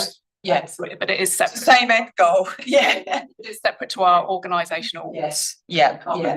No, that's great. And I just had one other comment really around the climate adaptation services, which is so good that it's, you know, sort of scaling up, but just wondering what the future looks like with you know, we've got this funding there. Organisations and communities can apply for that funding and do the initial mahi. Is there potential other funders that could, when that sort of really ramps up, and we have a weaning off or a scaling up thing where there's other funders sort of match funding so that things can actually scale up faster? I think that's definitely the ideal case. I mean, Makatu obviously got further funding from their initial project through the LTP. Yeah. But again, we want, you know, to get support from our partners. And I guess as all the projects start moving forward, you know, our seed funding, I guess, is to get that real baseline understanding. Yeah. And then as we get more of those projects that are wanting to take the next step, we can obviously help facilitate where we can see there's opportunities. And there's also the funding that we have within the iwi campus space through council that can also support some of those projects. Ideally, yes, if there is funding partners outside of that, that's the key thing, is to try and make sure that there's progress from those like initial projects, that they actually, it's not just about a plan, it actually gets implemented and gets put into practice and action is taken. Yeah, even nature investment type models. Yes. If it's a nature-based solution, that could cross over there into biodiversity credit or whatever it lands in. That's right, and there's partners like Bay Trust and Yeah. others that might be interested in that side of things. Andrew, sorry, councillor. Thank you, Jane. Motu,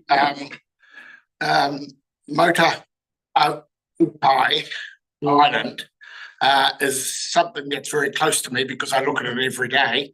And I look at that estuary, the Waikura, every day out my window. It's part of my vista.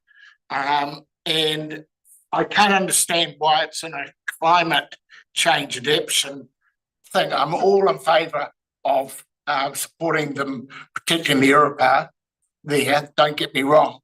But there's a couple of questions because I see that actually appears to be still silting up. Agree, we're doing a lot of work in the Kay Valley to mitigate silt coming down by changing the floodplain so that it spreads into the valley rather than coming down. So we are spending a lot of money and doing a lot of work there.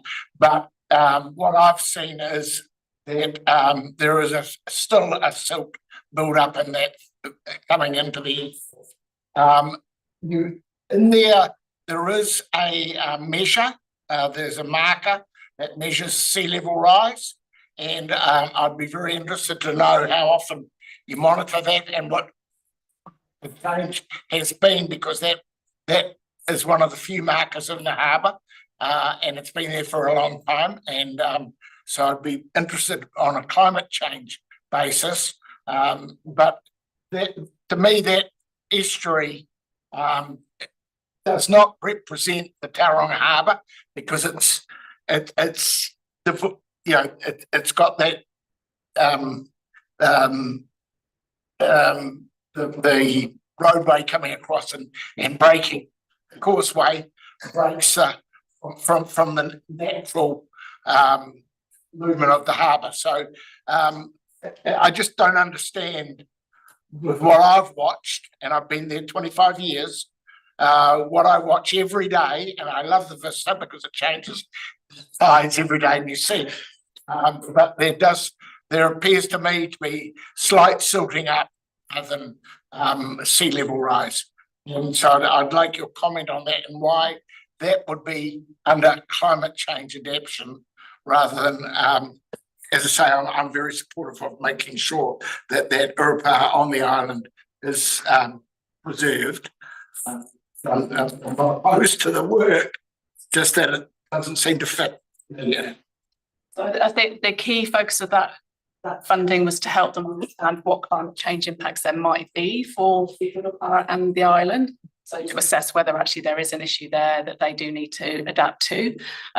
So Anna has been involved directly with that project, and they've done that first phase. So I could find out about findings from that first phase and see whether we can provide those to you to get some information around what they found, what their findings were in relation to. Really interesting, just because as I say, it is part of my daily vista. But also have you been measuring? There is the marker there, and it's one of the few in the inner harbour areas. So we should, what have you found on that? So I'd have to check with Anna because she was the one doing the actual detailed technical analysis. I would expect they would have taken into account those types of issues when they were doing their assessment. But yes, I'll get the information across to you. Councillor Nees and Councillor Shirley. Thank you. It was a great report. And Nick, just my question is, how do new projects get put on the staff?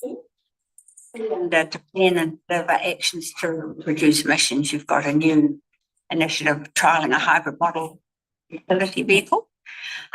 So, as an example, at some point we'll be contracting mostly electric buses. The contracts have been needed for a while, but when that starts going live, that would be popped in as an active project. Most likely. So the projects appear on the dashboard if they fit under those 5 goals that we have, and they'll pick up It's being done across our team. So obviously public transport fits under that goal of reducing our regional emissions. So wherever there's a climate change link, we try and bring them into the dashboard so we can put together. Oh, that's great. So this is quite a dynamic list. It will change all the time. Yes. So, Yeah, I mean, there's some things which are longer term and other shorter term things, but so the complete ones will then drop off and you'll have the adding new ones on. Shirley?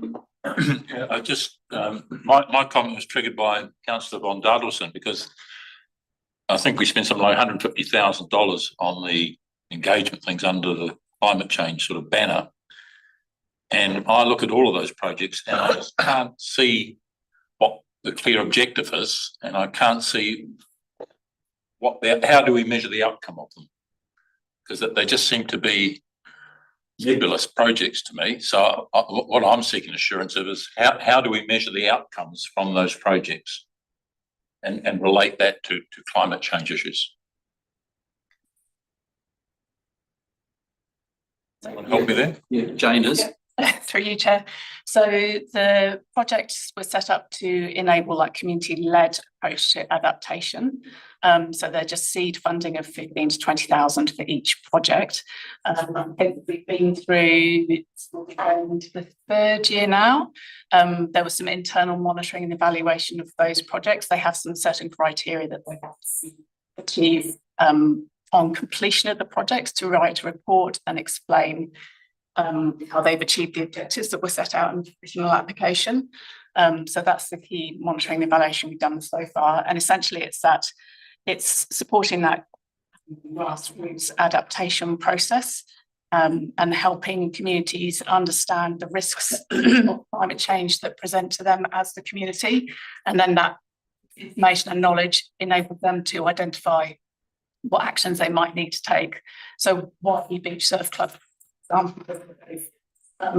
already one of our funded projects, and they developed an action plan, and they've already implemented some changes to their team to the path up to the surf club, and they've got other measures that they're putting in place.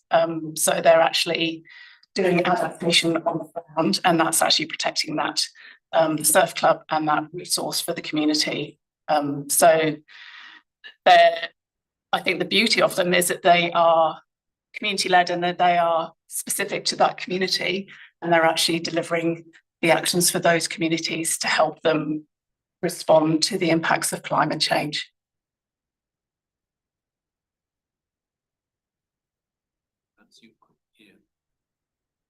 Actually begs a whole lot more questions, but I'm happy to leave it there.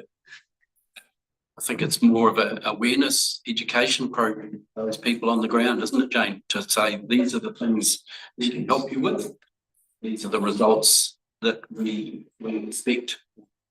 See, yeah. It's a big education and awareness program, and it's just giving them the information that's specific to their community, but then it enables them to actually take action together. And they have to own it.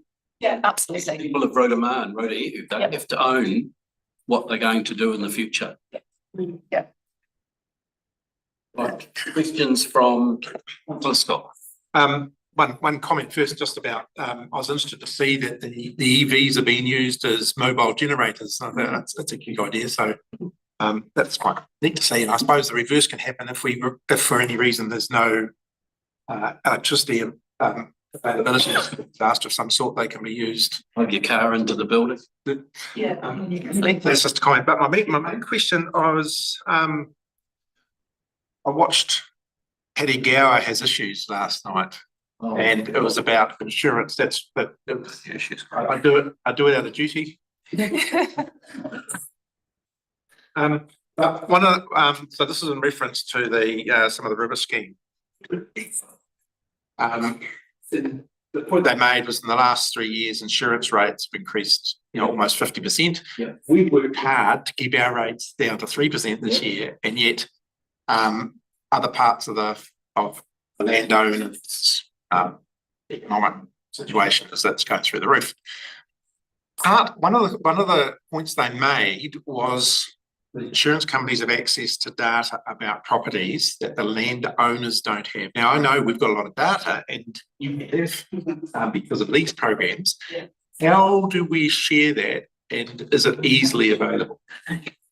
So it's currently shared. We have the Bay Hazards platform that shares a lot of our data around flooding, and we've got the coastal inundation information coming through from the engineering team that should be released shortly, I think.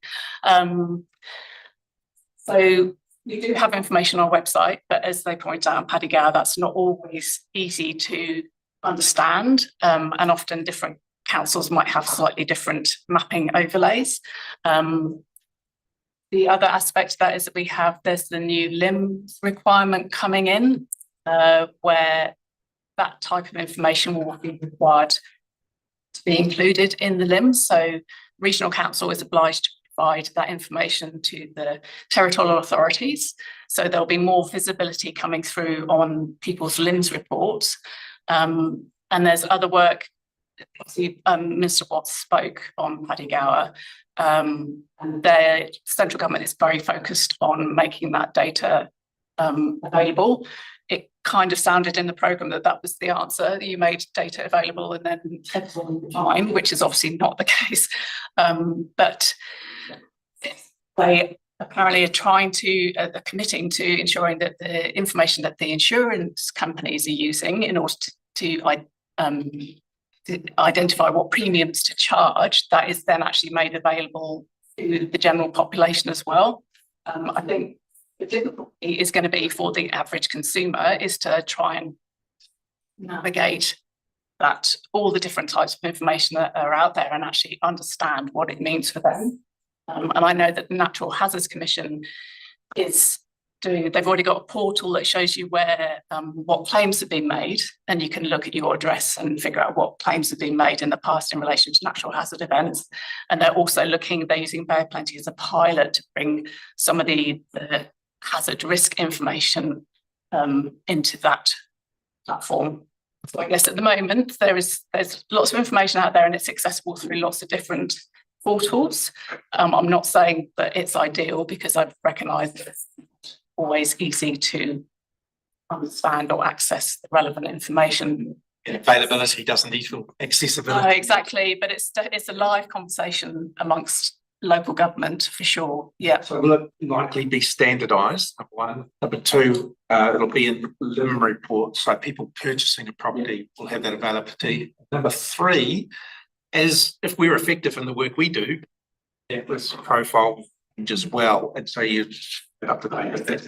Yeah, that's right. It has to be the information on the LIM report has to be the best available information that we currently have. So every time we update it, we're obliged to then pass it on to the territorial authorities. I think the standardisation is an interesting question because that's a tricky one. And it's something we're very much aware of across local government, that the data is often put together for different purposes. So it might have different scenarios, it might have different timelines. And again, that contributes to that problem where it's really difficult to actually compare and understand what that means. And that's something that ideally we would look for some guidance from the central government about that standardisation. Yeah. Councillor Shirley. Thank you, Chairman. As co-chair of the River Advisory Scheme projects, we're in the middle of the September rounds. Now we had Rangataiki last week, Kaituna tomorrow and Whakatane next week. But on the insurance thing, it's actually a very good news story because everyone was expecting a massive hit on hazard insurance globally. The markets are responding, but we were, and the whole funding staggered how low the insurance increase was. And because we've done the capital work. Well, that's what I was coming to, because they went to the London markets. It's actually the reinsurance that drives it. And they very much targeted to future risk. And the money that we've spent on the Rangataiki, the money that we've spent on the other schemes, and the direct impact on the premiums that we got away with. And they were much, much lower than everyone was expecting, or the advisory group. The other interesting aspect of that is we gave each of the advisory groups an option of having a lower level of cover corresponding to a lower insurance. each one of them overwhelmingly decided to pay more and go for the higher insurance cover. I think that's probably more a reflection of the current dairy price, but that was all of those schemes. They didn't we're expecting them to take the lower cover. No, they all wanted the higher premium, the higher cover, even though the overall premium was much lower than expected.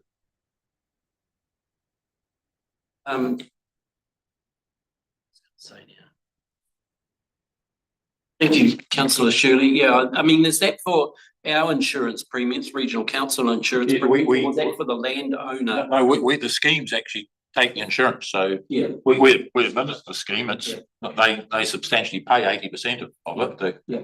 But we are responsible for arranging the insurance, as I understand it. And Oh, that's a question because the Roda Ehu people, you talked about an increase in premiums. But some of those people now, the insurance, they can't get. well, that's individual insurance. Yeah, I know. So that's the risk now going forward, is that when these properties and their limbs show up, these situations, the insurance company take notice, right? Uninsurable. Yeah, coastal problems. Okay. I think we've just about done and dusted your report, Jane. Thank you very much. There's a recommendation that we receive your report. Happy to move councillor Von Danielson, seconded by councillor McMillan. All those in favour, please say aye. Thank carried. Moving on to page 8.3, and this is a resource consent activity annual report for 2024-25. Who's taking this? This is Ella. Oh, just Ella. Didn't see you there in the back, Ella. Welcome along. And Nick is here too. Hi, Nick. Welcome along. Take your report as read, but if you want to, that's a fairly impressive increase in resource consent applications lodged and processing them. Similar number of staff or fewer staff, Ella? Same number of staff. Same number of staff? Yeah, we've Twice as long. essentially, yes, we're working all the time. No, but we've been working pretty hard to create sort of improvements in process and efficiency, productivity, and we're really quite pleased with the results that we've got this last financial year. I was quite keen to sort of take you through just, no, I don't want to read it out to you. You tell us the highlights. Cool, thanks. I might just start with a few little corrections in the summary. We did have fast tracks in the previous years. We had one each year for 3 years prior to last year.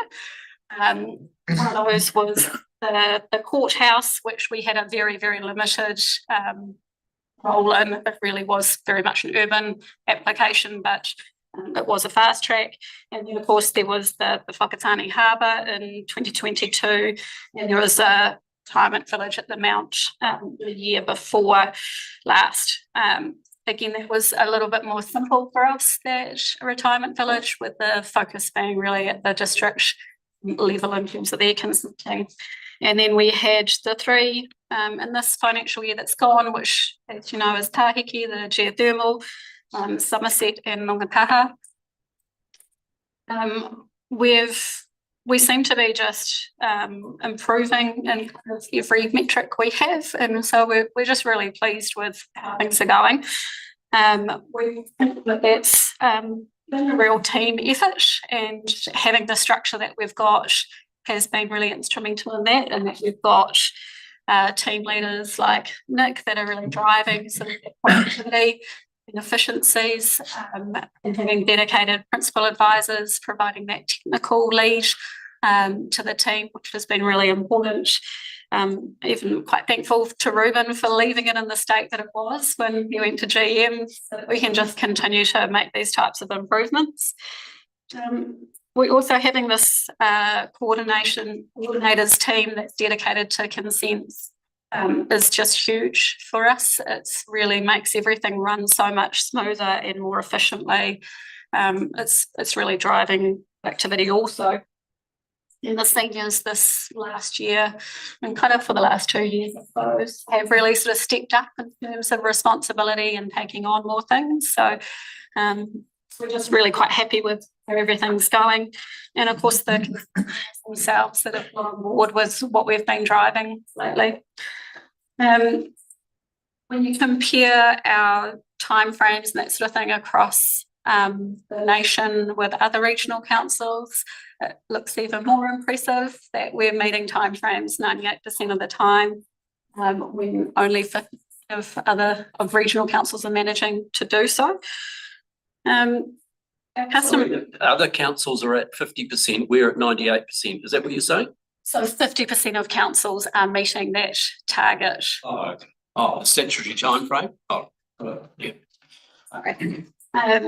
And the customer satisfaction one really brings joy to us. So this is, I remind the team that people don't come to us by choice. They're not shopping around for a consent. They have to come to us. And so we're almost starting on the back foot with people in terms of reputations about dealing with councils and consents. And somehow we are turning that around to have really impressive results. And some of the comments that come through are, so if you've read the report, there's some in there, I won't read them out, but it does make us very proud.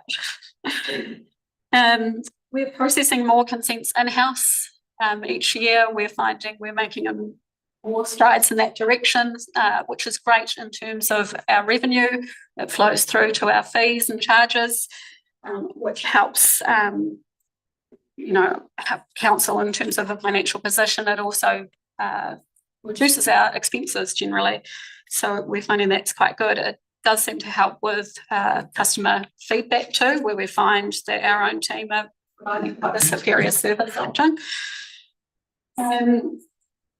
Just a reminder that the fast track that we've had going on in previous years, including last financial year, we couldn't of those under that COVID fast track legislation, but the new legislation, so the ones we're dealing with now, we can, which is a really great improvement. We also find having in-house RMA legal counsel has been incredibly valuable for us. It's saving us quite a lot in legal fees, but it's also giving us that really quick response time on tricky questions. So we're loving having that at our disposal. And just in terms of the year ahead, which you won't see in the report, and I'll give you an update on fast track, as Deborah is always interested in that. Have you already discussed Stellar Passage judicial review this morning? No. No. So you may have seen that there was a judicial review over the EPA's decision to accept the Stellar Passage put on a fast track application for processing. They were successful in that judicial review, and so that means that sort of goes back to the beginning. Essentially, the legislation only referenced the Sulphur Point Wharf extension, not the Maunganui Wharf extension, which was part of the project previously. It's unclear whether it was intentional by the government or an accident. The court couldn't really be persuaded that it was purely an accident, and so found in favour of Ngāti Kuku on that. So what happens next? It would have to be relodged. I know there's been calls for the government to try and fix this quite quickly legislatively. I'm not sure how fast that can be done, but I'd expect it still would have to be relodged either way. So the only one we have officially now in with the EPA for processing is Waka Kotahi's Takitumu North Link Stage 2. So that's just in the early stages now. We've been doing consultation for a long time over that, and are happy with how that's been going. We're expecting the Kaimai Hydro Power Scheme reconsenting to be lodged with the EPA any moment now, this month at least. We have been hearing that quite a bit. I think I heard it's the end of each month, every month, but we're almost there. And that's been a good process too, with them doing really thorough consultation with us first. The Whao Hydro reconsenting, which I may have told you before, have decided they're just continuing with our process and choosing not to go fast track, even though they were listed. So that's now been publicly notified. It's open for submissions now. the Southern Wider and Bell Road residential proposal. They're very actively working on that at a pre-app stage with us currently. So there's a lot of work happening on that project right now. The Tahiki AC Hydro scheme, which wasn't listed, they went for referral. It has been rejected from the referral process for a number of technical reasons. It didn't It's been rejected from the fast track process. It has been rejected, yes, from the referral process. They can, however, relodge. So it didn't get to the stage of actually asking us for our comments on it. It was all in the process that NFE ran, and they have a big checklist of what they can accept and can't, and it didn't check all of those boxes. So it may be relodged. We're a little unaware of where they're at this stage, but is still yet or not. We've also had another retirement village in Turret Road proposal there. So that they'd quite like to go for fast track also, so that would be a referral process. And that's probably going to come to us relatively soon, but we haven't had any details on it yet, but it sounds like that will be when it does. In terms of staffing, we've had a really long period of very, very stable staffing. One leaving or coming.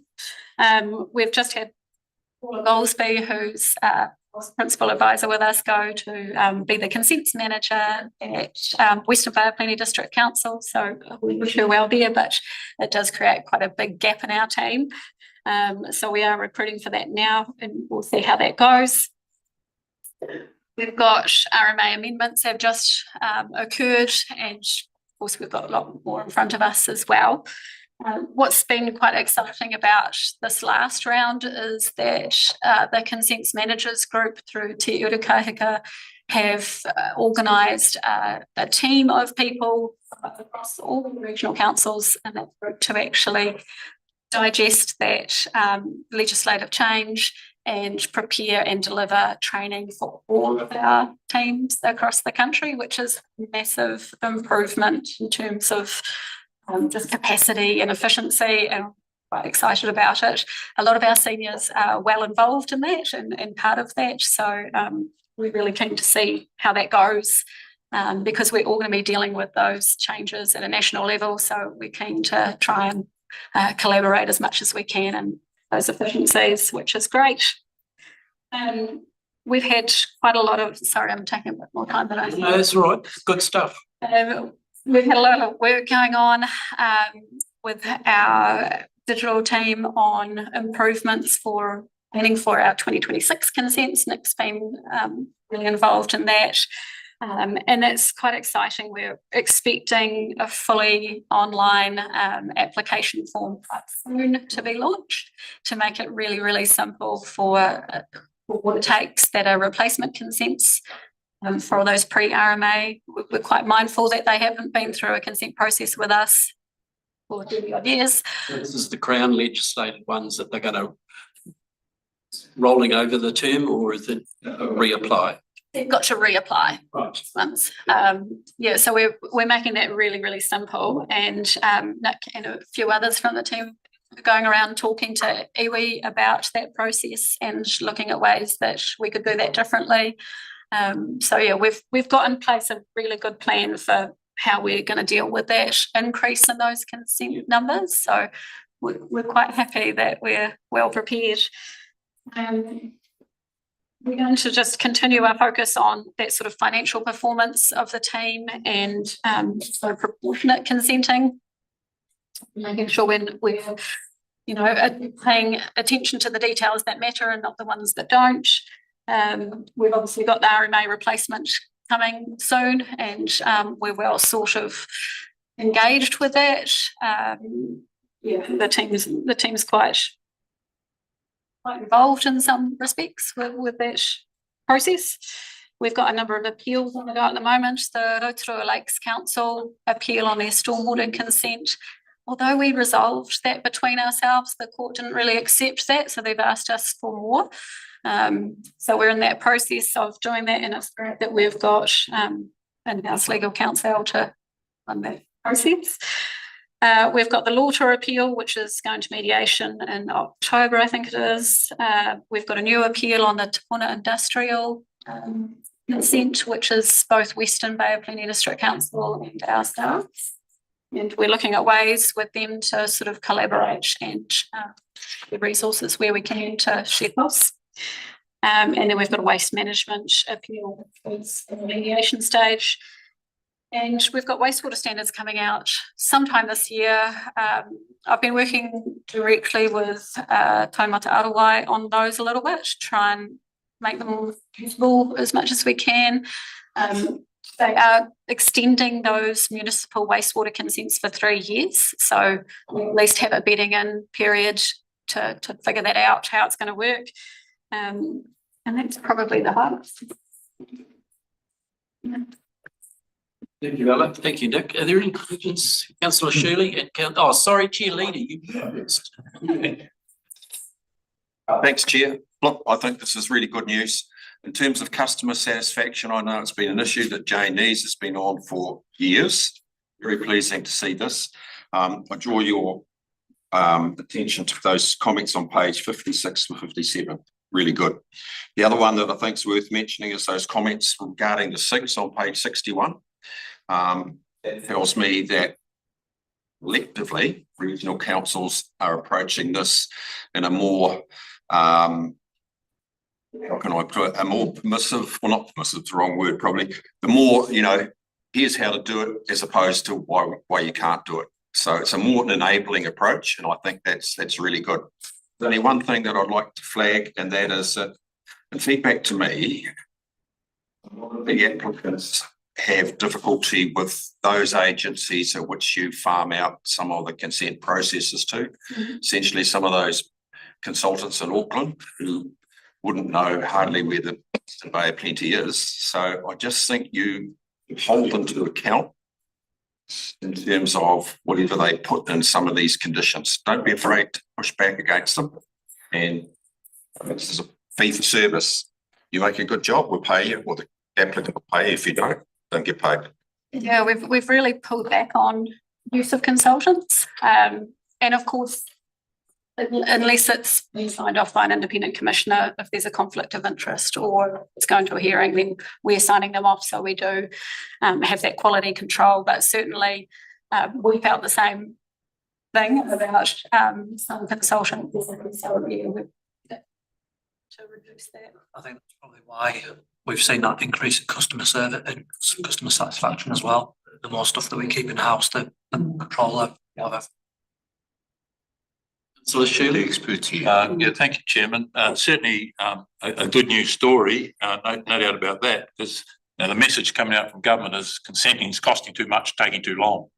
We're clearly in the top performance based on this report and your comments about some of the other councils, so that's really good to hear. My question is though, the scope for greater use of permitted activity, clear signal from government, there's going to be a lot more permitted activity, permitted use. That will obviously affect our business, our revenues. So I'd like a comment on that. My other question relates to the use of consultancy, because I've seen letters, regional council to applicants where they're strongly encouraged, almost urged to engage another planner, because planners only like dealing with planners. And, my definition of consultant is someone who borrows your watch and sells you at the wrong time. So I think, it's almost become an industry in terms, and that's where some of the churn and wastage has sort of developed and often inappropriate conditions applied. So great news to hear that we're engaging directly with the applicant and not sort of insisting on referral to high-level consultants who obviously, or many times, are out of touch with reality. So I'd like your comments in terms of the impact on permitted activity. Yeah, so what I've seen in terms of the permitted activities is a lot of talk about removing some of the controls that district and city councils put on housing. And so things like the internal layout of a building, of a house, those sorts of things that they really want to remove. I haven't seen a lot in terms of the reform that would actually affect us in regards to permitted activities.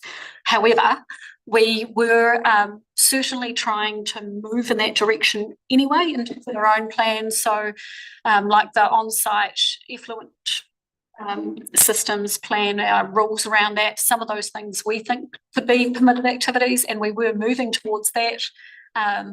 So where it's appropriate, absolutely, we want to see more permitted activities. We don't really want to be consenting things that we don't think could necessitate a consent. But at the same end of that, you know, there's relatively limited scope, I think, otherwise. Would it possibly areas where you've got an abundant groundwater resource, could that sort of use possibly become to permitted activity?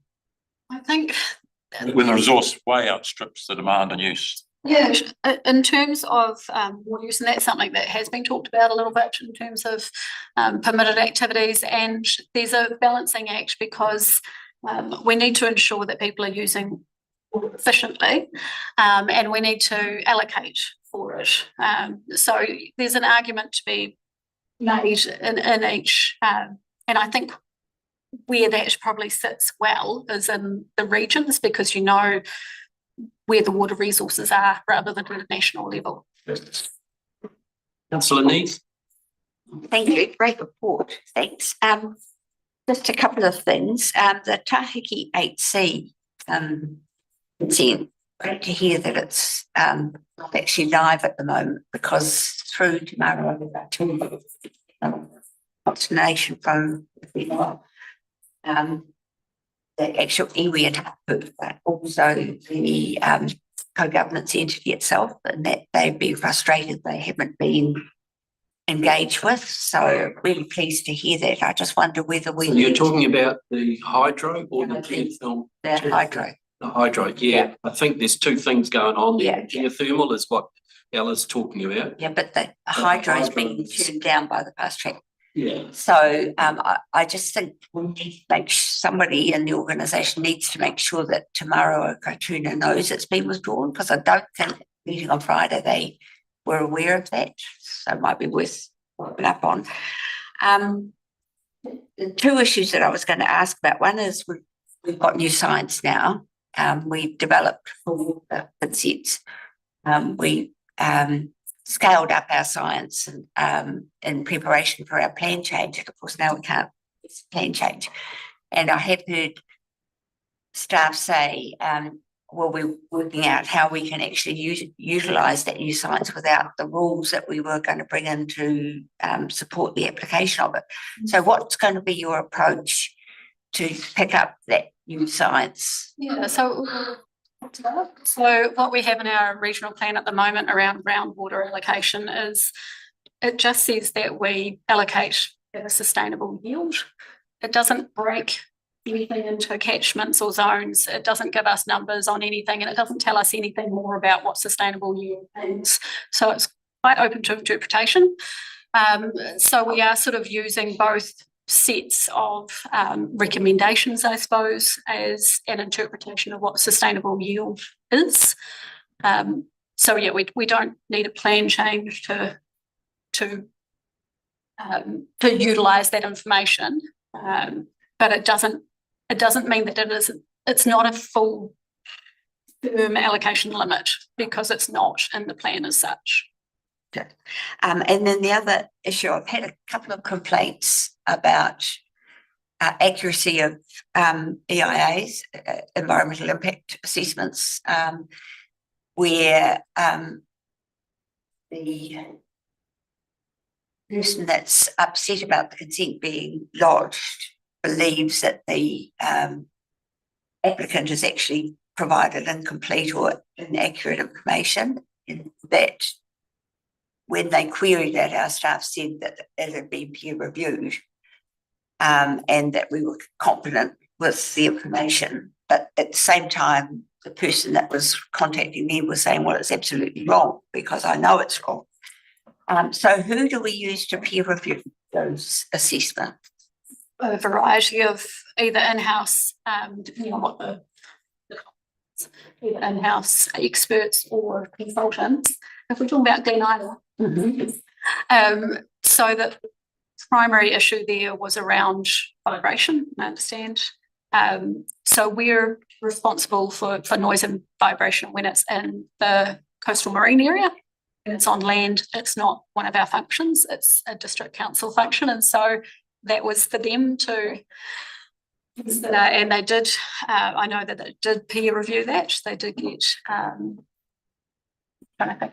a district consultant they used, but I know that they did undertake that process of technically reviewing whether that was correct. So we've only got to consider the effects within the coastal marine area, irrespective of wherever else it might make. Yeah, for noise and vibration, yes. And so for that one, it didn't. We were looking at other issues related to the earthworks consent, and so yeah, there was a very complex kind of set of differentiating between functions and roles. Yeah. So you're absolutely confident that you're making consent decisions on accurate data. That's all I need to be. Absolutely. Councillor McMillan, final question. Oh, thanks a lot and massive congratulations, for the customer satisfaction, as Doug said, and all the efficiencies and the 2026 replacement consents. I know that's, through going through the freshwater, not plan change, stop plan change, but the whole process, that was a big thing coming up and a potential big headache that we were thinking because of the volume of them was going to be an absolute nightmare. So it sounds like from what you're saying, we might sail through that 2026 relatively simply because of the technology you're using and the templating and all of that. It's absolutely a problem. It would still be a challenge, but I think it presents more of an opportunity than a threat. And right, so it's helped streamline having that big issue to resolve and help streamline the system. Yeah, and I guess the beauty of that is if we sort of realise those benefits throughout the 2026 consents, we can actually start to see those in other activities and other consents beyond that. Yeah, that probably presents more opportunity to try and create a application system where perhaps applicants don't need a consultant, which is being talked about earlier, but that's definitely a huge opportunity. Yeah, no, I think that's awesome because it's one of our values is being innovative and, not afraid to do things differently. And I think that's really displaying that. So congratulations. The only thing I wanted to pull up in the report is, not pull up, but just pull out is where it says the expenses, most science technical reviews were outsourced due to the science team being busy with the freshwater plan change preparation work. And I suppose to me that just highlights a kind of knock-on expense impact of us, going through this plan change and then now not going through the plan change. So all of that, staff being redeployed to focus on that. And from Councillor Neves' question, obviously it's clear that information wasn't a waste of time, that science data you're using to inform. But I suppose it just is one of these, it just highlights to me, when a plan, with this stop change thing going on, that there is an immense amount of residents' expense going into that. And then, yes, we can use the data, but it just once again highlights the disappointment. Obviously not your fault. I'm just sort of saying here the impact, the massive impact, not only environmentally but financially that it has on our organisation. But yeah, just wanted to say congratulations. Thanks today, Ellen. There's a resolution on page 54. We received your annual report. Mover, Councillor Crosbie, seconded by Councillor McMillan. Any further discussion? I'll put that. All those in favour, please say aye. Aye. Carried. Thank you, Ella. Thank you, Nick. Thank you. Thank you very much. Thank you to Nick for writing the report. Okay, moving on to 64, which is the compliance activity report. Matt? Yep. Morning, anyway, so I guess I'm here to take the report as read. Probably got less to shout about in terms of customer service from compliance, our customers. Happy, but that's okay. I guess just wanted to push that message of, I guess what else we've been talking about, striving for efficiency. So pretty stoked that we've got 500 more consents we monitored this year. And that was primarily by looking at more of the performance monitoring stuff. So asking more information of them where we can do it more efficiently rather than getting out on site. And that's always a balance for us in terms of how do we make sure people are doing what they should be, enabling them to provide that information to us, but also making sure we get out and check the truth as well. I guess the other piece I want to just sort of highlight that's not in here is that comment around the change in legislation and just the churn and the work that's required for us to pivot and pivot our resources as that comes through. So we have a compliance strategy of certain activities and we line that up with what we think our plan changes are going to come through. When those plan changes don't come through, we have to readjust again. The older our plans get, the more difficult it gets for our compliance team because the more removed those rules are from the reality of our current practice today. But that's just a challenge we work through. And I just wanted to talk about the Project Water Spotlight we put in there to try and highlight the work that goes on beyond what's provided in the numbers. So when you see the number of non-compliances we get, the follow-up work to get those people compliant is not just a letter out to them. Sometimes it can be quite substantial. Follow-up. But they're the ones that we need to keep focused.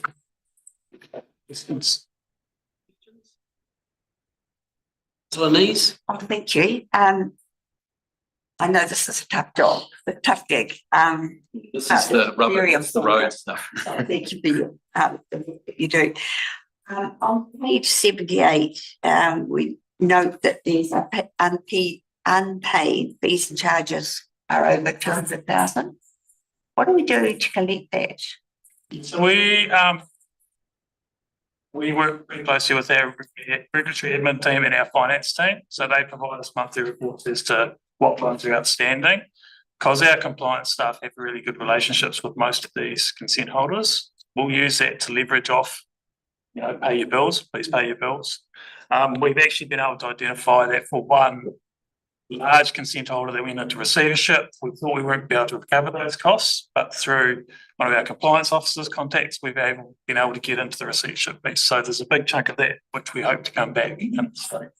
That's great. So we don't use debt agencies or anything like that? Yeah, we'd say we will refer on to Bayport if we have no success. So there's a number that we could get through to them. So our aim is to recover as much of that as we possibly can. Great. Matt, I note on page 75, the prosecutions. Whilst there's 4 in our rohi, Waikato Regional Council was successful in a major prosecution, serious coin, in terms of prosecution to a landowner. Yeah, so there's about $300,000 of fines with one case. The difference there was there were 3 separate defendants, 2, the farm manager, the farm owner, and the company itself, which they were all tied up together. But they had, so the farm was the worst of the worst, right? They go out and they find that the silk track is overflowing and there's effluent flowing everywhere. There's effluent flowing off the feed pads, there's effluent bonding in the underpass. They went back 3 or 4 different times and found 3 or 4 different breaches every time they went back out. So all of them add up to a bunch of offences that they charge them with. So we haven't seen that sort of behaviour in our district for a long time. Oh, it just highlights the courts can come down severely on repeat offenders. Any other questions to Matt? Thank you very much. There's a report on the recommendation we received your 24-25 compliance activity report. Councillor Campbell, seconded by Councillor Von Danielson. Any further discussion? I'll put that, all those in favour, please say aye. Against, carried. Right, biodiversity operations report. This is Shay. Dean, Shay, you've got and Chris, you've got a PowerPoint, I believe. Hi, Shay. Kia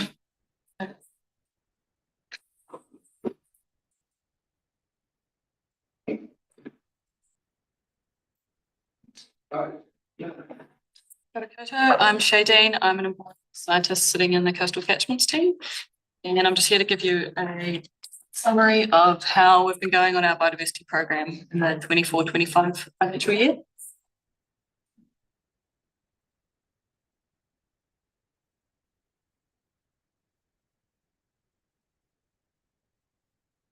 This is the agenda. Yep.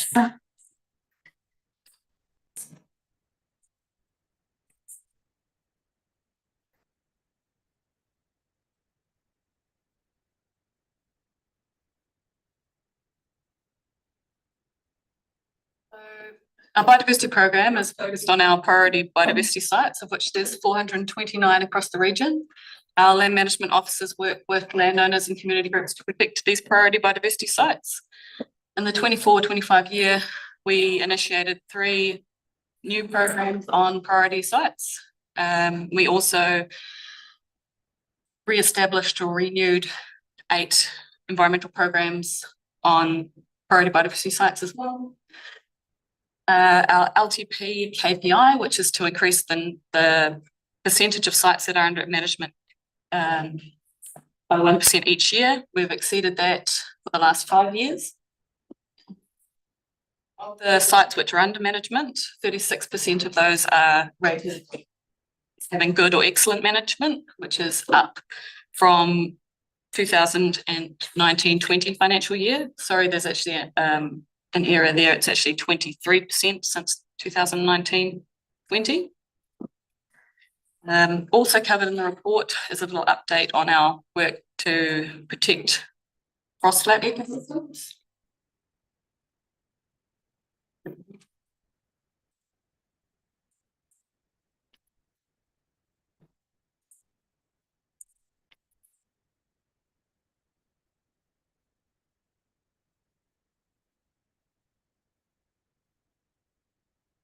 Here's a photo of what a frost flat ecosystem looks like. These are very rare ecosystem types that only occur in 3 regions, 77% of which is in our region. Only 8% of this whole ecosystem type remains compared to its natural extent. Our council, particularly the biosecurity team, have been working with Department of Conservation and the National Wilding Fund to protect this ecosystem by undertaking wilding pine eradication. And this is significantly mitigated loss of this ecosystem type. Fortunately, there was still some loss. In 2024, there was 1.3% lost, but this would have been significantly greater without all the work that's been done. And in the 25-26 financial year, there's going to be a significant boost, a doubling of financial contribution from the Department of Conservation and National Wilding Conifer program, which is going to significantly increase work going on to protect that ecosystem type. And one more thing that was covered in the report, we've analysed our results from our Newman monitoring of freshwater wetlands, and we've found that of all the wetlands that are monitored, they're all still in good or excellent condition and no significant changes in the condition of those sites. That's just a map of where the priority biodiversity sites are in the region. And I just wanted to show you a couple of photos of sites that are under management. This is the Sulphur Bay site, where we have an environmental program with Rotorua Lakes Council, 50-50 funding agreement. The site's actually been under management since 2018. A lot of pest plant control and pest animal control going on there. Very rare ecosystem type. Being geothermal. The site's on the shores of Lake Rotorua, and there's a colony of black-billed gulls there, which are at risk of declining. It's the only one of 2 breeding sites in the region. The Thornton Kanuka site, where we've recently entered into an environmental program with the Whakatane District Council. The goal of this site, for this site over the next 5 years, is to replant 30 hectares of that vegetation type you can see in the dark green. That's Thornton Kanuka, the only significant remnant of that vegetation type left in the region. It used to be widespread for all along this coast and Papamoa. The species which makes up that ecosystem type is the Bay of Plenty Kanuka, which is threatened, nationally vulnerable. And this is the only place where it occurs in the country, in the world, except for a little bit on some islands in Ohiwa Harbour, so very, very rare. We're also working with other landowners in this area and with Ngāti Tuwharetoa, got a block further towards Matata, that we're also working with them on protecting.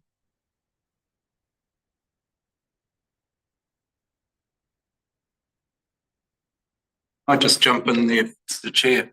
So the Dracophyllum that you've got on the screen in front of you is this very rare priority 1 bud. Ringatai. Upper Ringatai, yeah, near the Taupo Napier Highway. So we've done some great work this year in working with Department of Conservation and full credit to Shane Grayling as well from our biosecurity team in gaining a lot more funding. That was a concerted effort because, of course, this is nationally funded programs hotly contested by different regions. So you've got to really push for the Bay of Plenty ecosystem types over and above what might be happening down south or up north. So I'm really pleased about that. This effort that we've got to protect that frost flat ecosystem type that is largely in the Bay of Plenty is not will be a legacy for this council. So that's dockland, isn't it, Chris? Much of it, yeah, I think it is all dockland. Yeah, through you, Chair, the vast majority is on Department of Conservation land. There are pieces on private land that will be. I think there's some Pamu land there as well, isn't there? So on that station but the collaboration there is good between landowners and with DOC now as well and ourselves. So yeah, we're very proud of this program and Shay's work here in exceeding council.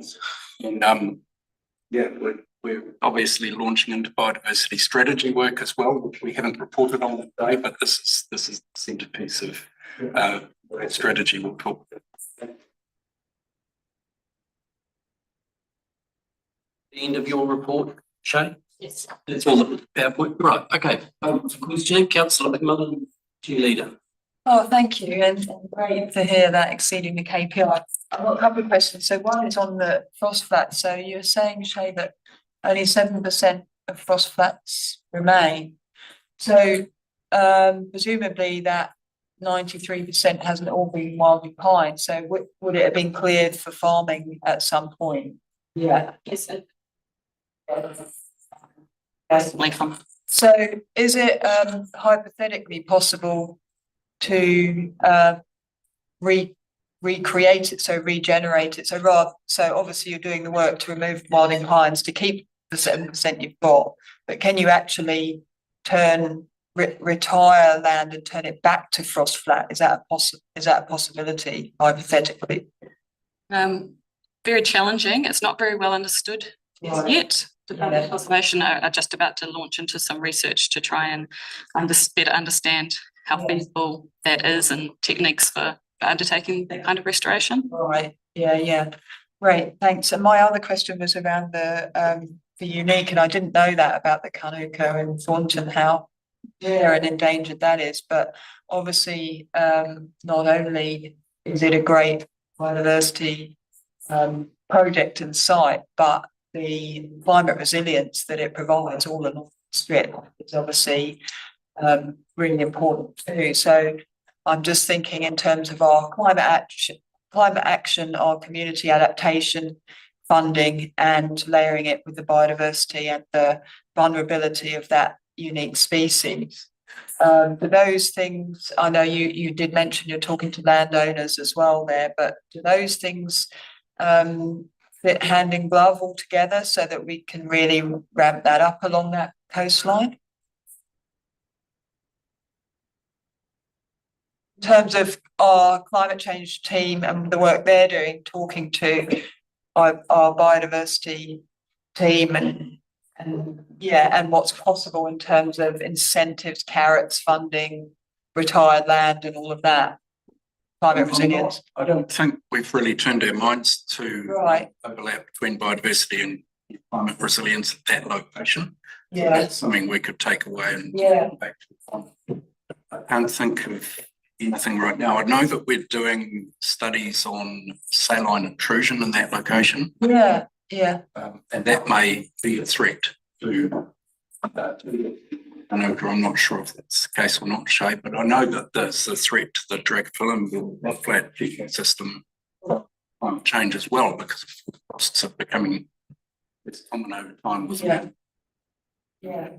Yeah, so there's the future proofing lens there as well as the resilience lens in terms of coastal inundation. But when you just look at that photo, it kind of looks so obvious that how important that Panuka buffer is there. I think certainly when we're looking on public land, so there's the Whakatane district. Share the same objectives as the region council being community led. When you're private land, then that. Okay, thank you. Okay, question is, as far as wilding pines are concerned, we frequently refer to them as the species Pinus contorta. Is wilding pines limited to that species, or as you show in your photographs here, a lot of these wilding pines infestations are essentially adjacent to or close proximity to what we call plantation forest in new species. Are they must have the same potential to invade some of these areas? The radiata doesn't seem to be a problem up there, or not. It's just certainly nowhere near the level of problem. What's the origin of contorta in some of these areas here? Are they naturally occurring? They were planted originally. The Forest Service planted them. For you, Chair, Pinus contorta is by far the most invasive pine species in the country. And South Island issues with Douglas fir as well. It doesn't seem. I'd say to these spreads. There were some action plantings on Kaimara forests. I think. And they soon found out that it wasn't nearly the quality of timber that parts of the world's planted for shelter comes the Rangataiki. Established and from. So when you do a forest cutover, before they replant, they spray it with some real desiccant. In the absence of that, you get naturally regenerating that one's radiata. Yes, radiata will seed at site. It's just the seed does not travel the distance that something like that. Question from me, Shay, is that photo you showed of the sanatorium reserve on the lakefront, you said it's a partnership between ourselves and RLC. Standing was Air New Zealand were putting money into that as well. Are they still? I'm not sure about Air New Zealand, but I know there has been other funding partners over the years. I don't think they're a partner to this new EP, which has just been signed, but there has been other funders since 2018. Any further questions to Shay, Chris? There's a recommendation that we receive the biodiversity operations report on page 79. Please, Councillor McMillan, second. Any further discussion? All those in favour, please say aye. It's carried. Next one is our clean boats. Clean boats. Hamish and Greg. Thank you, Chair. Good afternoon, councillors again. Hamish will lead off on this, but this clean vessel plan is what we have talked to you previously about as a clean hull plan. So it's just had a change in focus following the discovery of Kalupa a couple of years ago. Obviously, we've been on a bit of a journey with this plan, but Hamish will take you through where we're at now. Hamish, welcome along. for having me. I'll take the paper as read. It's been a reasonably long journey to get to here, 2018 on page 103. There is the journey so far that we've been through. Currently we were at in 2024, late 2024. We briefed the new minister, Minister Hoggard. He came back to us and said that he would like us to go and engage with the commercial sector. So we went to the commercial sector. We are currently engaging with the commercial sector. There was a bit of a worry about the costs related to that industry, and so currently working with them. There has been a slight change in naming of it. It originally was called the Clean Hull Plan, but it's moved from hull to vessels in general, given Kalupa tuning up. One thing to note for us in the Bay of Plenty, there's been a lot of budget work that has gone on. There'll be no implication on our current work program. Theoretically, really, we're working under a pathways plan already. Our role that we have within our plan, role 1 is the role that could be in the new pathways plan when it comes into effect, and we already have engagement, monitoring, enforcement programs in place. So for us, there won't be any implication on budget, but happy to answer any questions. Did you want to go through these? This was sorry, I haven't got that. Just a general overview for your information around why we're doing this and why we got to this position. Obviously, the top of the North Marine Biosecurity Partnership, the top 4 regional councils hold a majority of the in-water fleet vessels, a majority of the risk. And so we got together in 2018 and come up with a consistent plan. Those 4 regions there have differing rules in relation to marine biosecurity. So the feedback that we have had for quite some time is that it is quite confusing for boaties when they're going from region to region. There's no fence out there to say that you're entering a new region, that the rules are consistent with each other and different. So that's the premise to developing the Clean Vessel Plan. Obviously, there's some information in the paper about where it sits within the Biosecurity Act. And those are that's just a brief overview of where we're at, and that continuing to work, we're hoping to get the feedback that we receive from the commercial sector to the minister by the end of the year. And then we can move forward with the next step, which would be public consultation.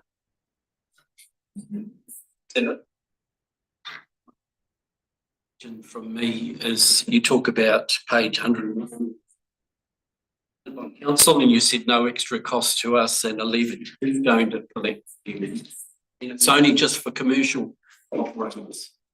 To answer that, no, the levy will be applied to all owners of vessels.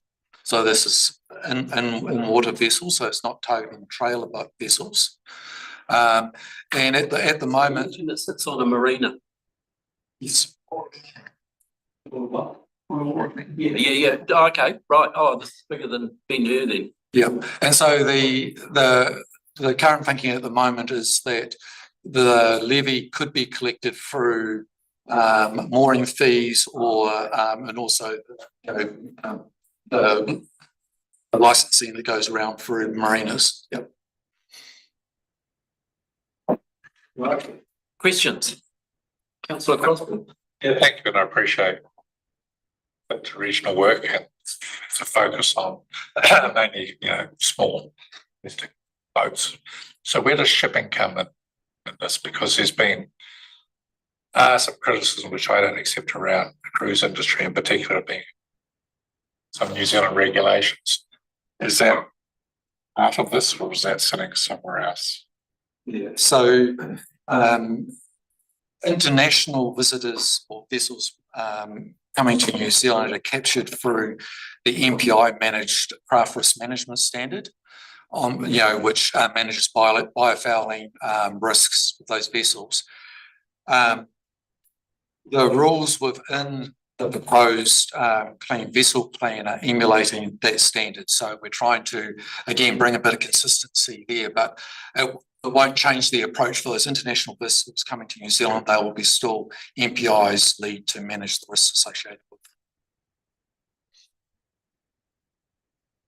The questions, councillor Hayes? Oh, just there's going to be a levy on boat owners. So that is just to cover the monitoring activities or the cost of admin. So have we, I know it's not developed under the RMA, we have to do a Section 32A report, which contains what are the costs is the proposal, the best and most efficient way of getting the outcome. Have we got an estimate of how much it's going to cost private vessel owners to comply with the rules as opposed to levy, which is something that we can quantify because it's charged from a central part of the central. For you, Chair, the original cost benefit analysis that supported the clean hull plan when it was underdeveloped did look at all that work, and I forget, but I think from the top of my head it was something like the average compliance for an average recreational vessel would be somewhere in the vicinity of $1,000 to $1,500. But that's just for good clean, there's a whole lot of other benefits apart from just biofouling is why they would manage, keep the hulls clean. So that work needs to be refreshed and is being refreshed at the moment. We take the refresh proposal back to the minister at the end of the year. Yeah. And the minister's concerns around the costs to commercial sector was really his key driver for just putting our brakes on. And so we've gone back and re-baselined all that work and got better feedback from the commercial sector to better inform the CPA development. Another stupid question shows you on the ability, but to get a clean hull, does the boat always have to be taken out of the water or can it be done by somebody getting in the water? And Depending on the level of dirtiness, the level of fouling on the boat, it's a non-committed activity. If there's fouling on your boat with the Bay of Plenty, it's the rule we have now coastal plan. So most of the time, unless it's a slime layer that they're scrubbing off, they will be hauling boats out. And we're quite lucky in the Bay of Plenty. We have mostly clean boats. The effect of plan on boats that have dirty boats, the costs that Greg would be there. The 90% of the boaties are already doing the right thing. So those, they're already doing the practices. They're paying the money to make sure that they're keeping their boats clean. So it's only a small percentage that will be affected by the costs of this plan in the Bay of Plenty, different for other regions. But thank you. McMillan? Oh, thank you. Yeah, I'm just trying to unpack Mr. Hogarth's, concerns around the commercial operators' costs, and I mean, to me, it's the cost of doing business. This is a biosecurity risk. It just seems absolutely absurd that we go, oh, sorry, it's going to be too expensive. Okay, so you don't have to pay too much. So I suppose my hope is that we are not bending and softening to commercial industry who use the ocean for their livelihoods to get away with cost share burden onto others who are not making commercial financial gains out of it. For you, Chair, from what we've seen over a decade or so involved in this work, the commercial fleet are actually a much lower risk than the recreational fleet. Their vessels are basically being used most of the time. That keeps their anti-foul systems I did read that. active. And there's also, for those big ships like those over 500 odd tonnes, they have to go overseas to be hauled. Yeah. They've got to be booked in. That takes time. There's there's a whole lot of costs around the downtime associated with that. What we've tried to do is look at, as the paper describes, this equivalence rule. So develop those vessels, develop a fouling management plan specific for that vessel based on international best practice, and then demonstrate the implementation of that plan. Right, and so it's not industry monitoring industry, they would have to demonstrate to us, for example, in Fair Plenty, that they are actually adhering to that, because that also concerns with me. If it's industry monitoring itself, then that's a flag to me as well. But I mean, I know it's not, I don't have any jurisdiction over this, I'm just, and it is a bit political, but it just concerns me when the minister expresses concern about commercial operators, and it seems to be weighted to towards potentially giving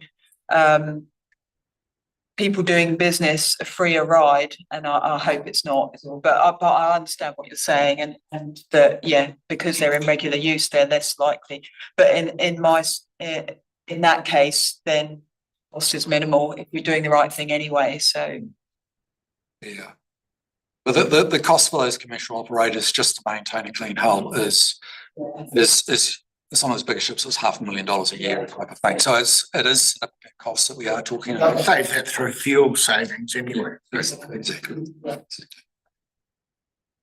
Any further questions to Hamish or Greg? It's in their interest. Okay, resolution that we just received your report. Just a question from me, and you talked about it on page 104. The time frame for Minister Hoggard, it sort of, you've got last quarter of this year, public consultation May 2026. Are we still on track for that? Or is it? Yes. It's been here a while. Yeah, so the next steps would be presenting the proposal back to the minister.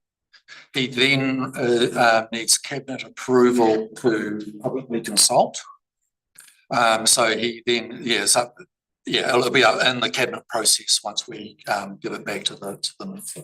We are hoping that if he decides to push it forward, that we will be consulting next year. But again, we'll just have to wait and see. Do I have a mover for the resolution on page 93? Seconded by Shirley. All those in favour, please say aye. Aye. No, carried. Right.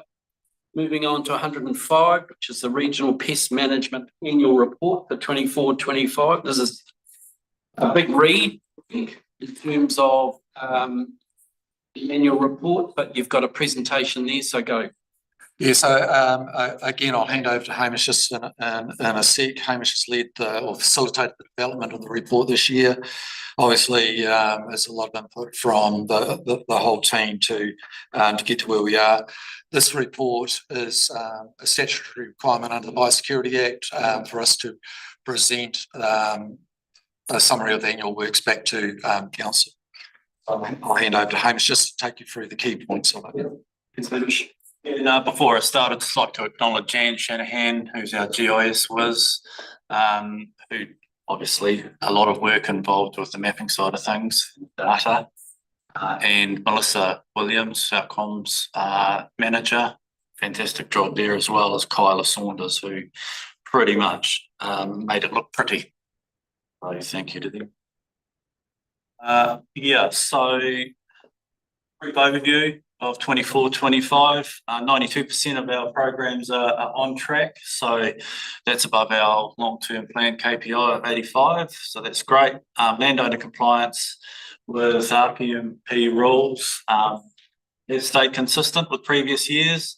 And website visits there keep skyrocketing. So that's an amazing bit of work there that's been done by our IT and comms people with the upgrade to the website. Operational progress, the eradication program, 13 of 15 eradication plants had a reduction, so that's great. The two that hadn't It's only a slight increase, so coastal tea tree and Senegal tea, but staff are fully aware of that, and they're going to continue with controlling and monitoring those two. So that's a good result. No hornwort detected in Okatana and Okitika is a pretty amazing result too. It's been a few years now. We can't sort of get the campaign out quite yet, but still, if we can achieve eradication in those two lakes, that'll be the first time that's ever happened for those particular pests in the world. Yeah, so 6 species not considered to be within the region. The outlier wallaby populations detected, some in the eradication area are now in final stages of being eliminated, which is great as well. Is the Eden Forest an outlier area in the fence? It is an outlier. It is an outlier, right. So yeah, progressive containment, again, some really good work there. There's obviously still challenges with our two nastiest pests, kiwi fruit and woolly nightshade. We have seen an increase in the number of bites found with marine pests on, but there's been a few people journeying around post-COVID now that they've got back in the water, so those are controlled straight away. A large alligator weed site found out at Te Teko, which staff are controlling and are working with landowners. Engagement, has been a really an amazing story. Like you can see there, the website views and just the interaction with the public via our different channels, social media. Melissa and the team do some fantastic work with our resident drummer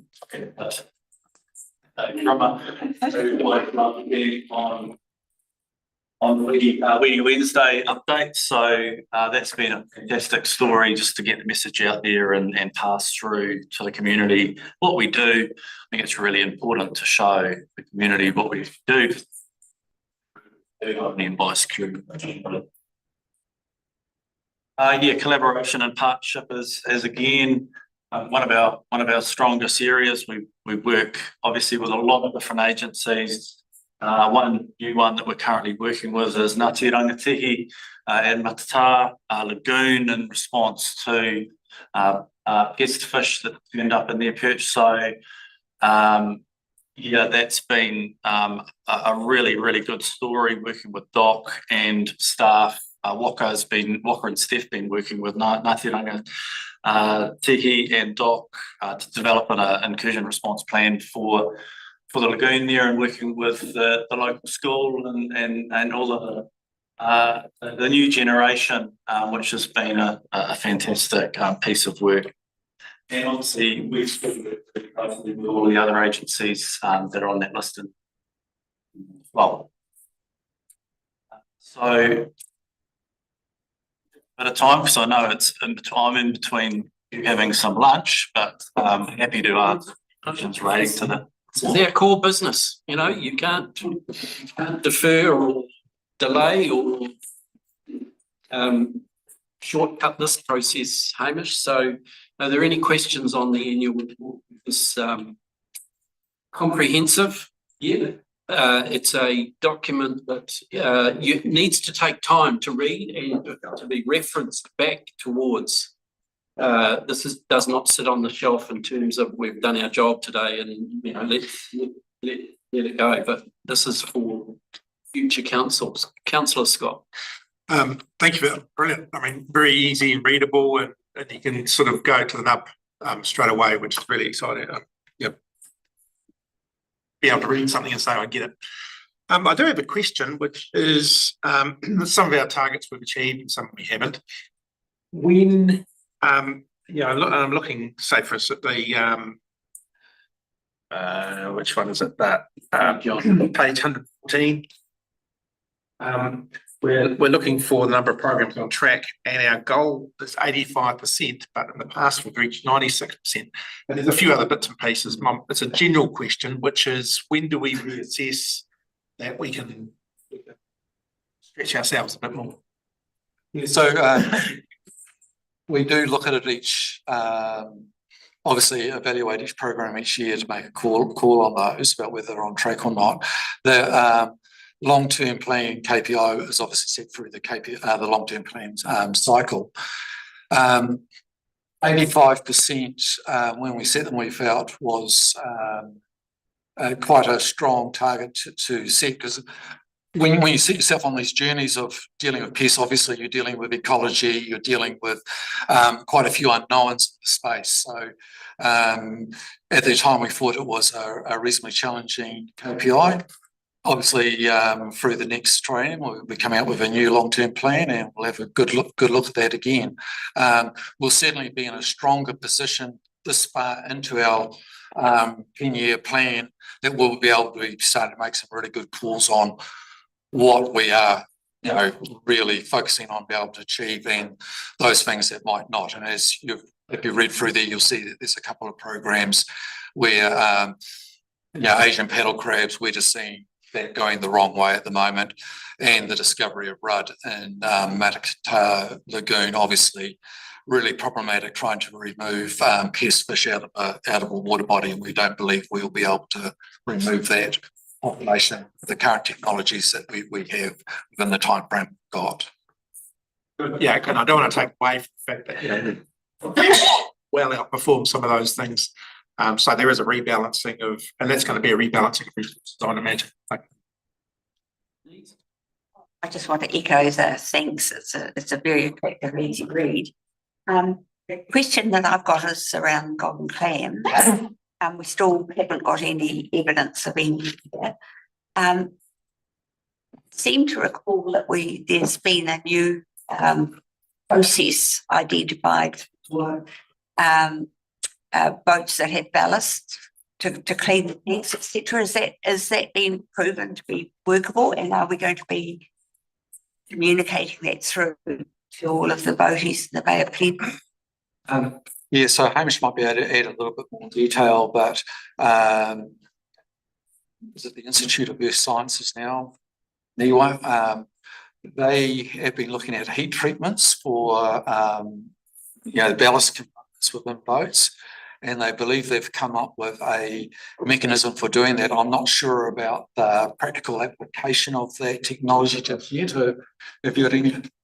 Waikato Regional Council have been trialling it at Karapiro, and it is working. They can get it to work. It needs to be at a temperature over 60 degrees, and at a certain temperature for quite a long time.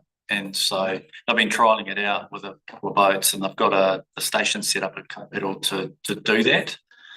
But they're still trialling it. So do they put boiling water in the tanks or something? Yeah, it's all at a really high temperature, yeah. There's also issues around temperature water in a container that's within a boat. Yeah. Expansion and all that stuff. So some of the boat putting boats are reasonably expensive, yeah. But that trial work's carrying on, yeah. Right. All right. So Campbell? Chair, thank you. Matatala Lagoon, in the bottom end from the causeway down the river, it's pretty Dutch, and it's got a lot of people on the Tarawera River Restoration Group particularly concerned about it. Are we going to be doing anything about that in the near future? I know it's a tricky question because the bosses sit behind us.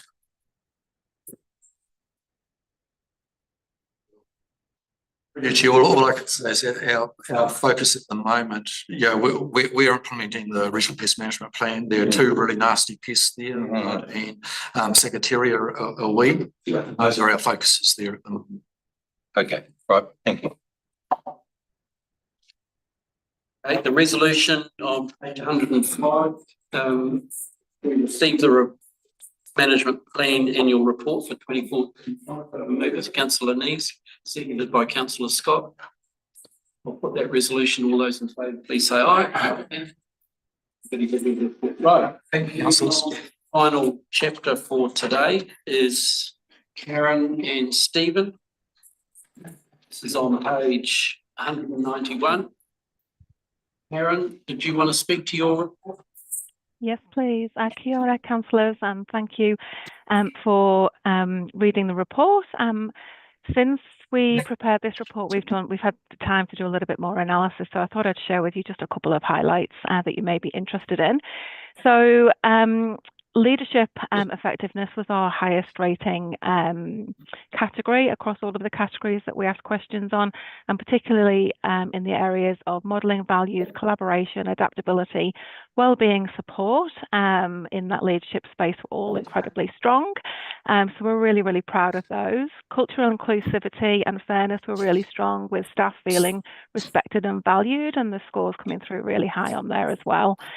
Other big gains since 2023 are on council performance updates, workload manageability, prioritisation, change leadership, and organisational responsiveness.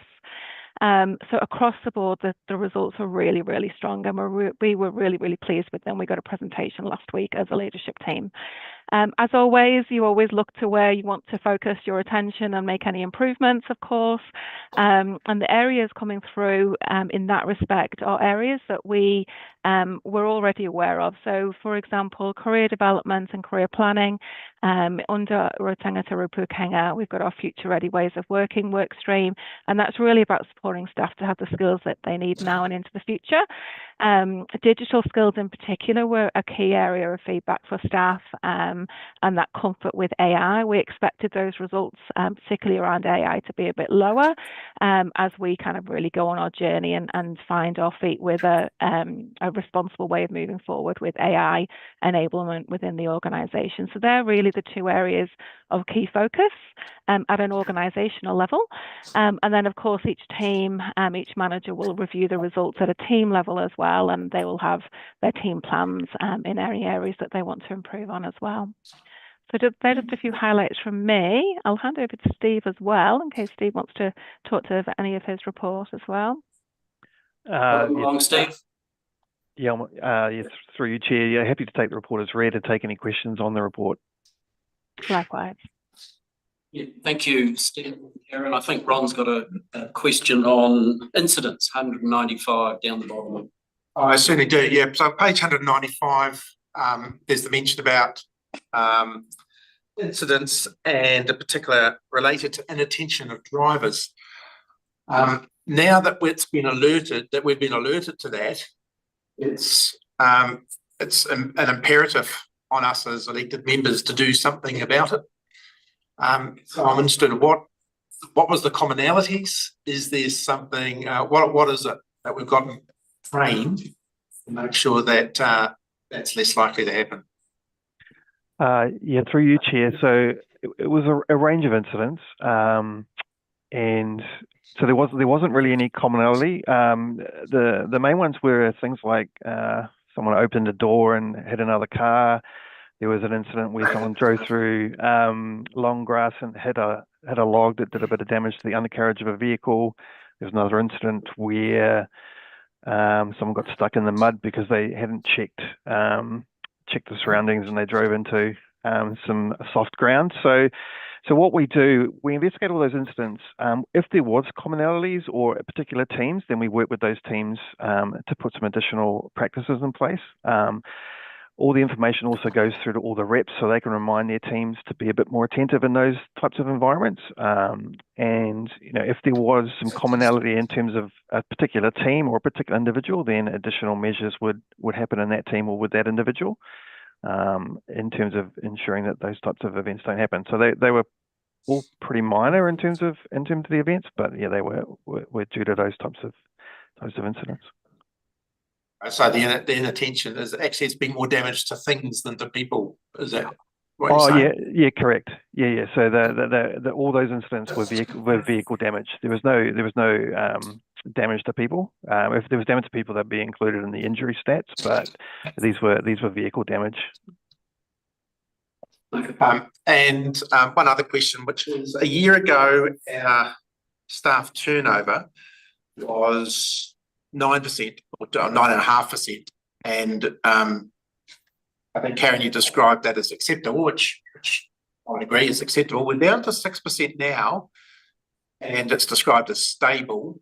Is that a concern about how stable it is? It sounds like a silly question, but you do need some staff turnover to keep all the latter fresh. Yeah, You're absolutely right. We consider 10% as optimal, is typically the kind of industry standard. And so, we keep a really close eye on that. There's a few reasons behind that. The economy and external factors are obviously a really big part of that. I like to think that we're a great place to work, and that's why we're keeping hold of people.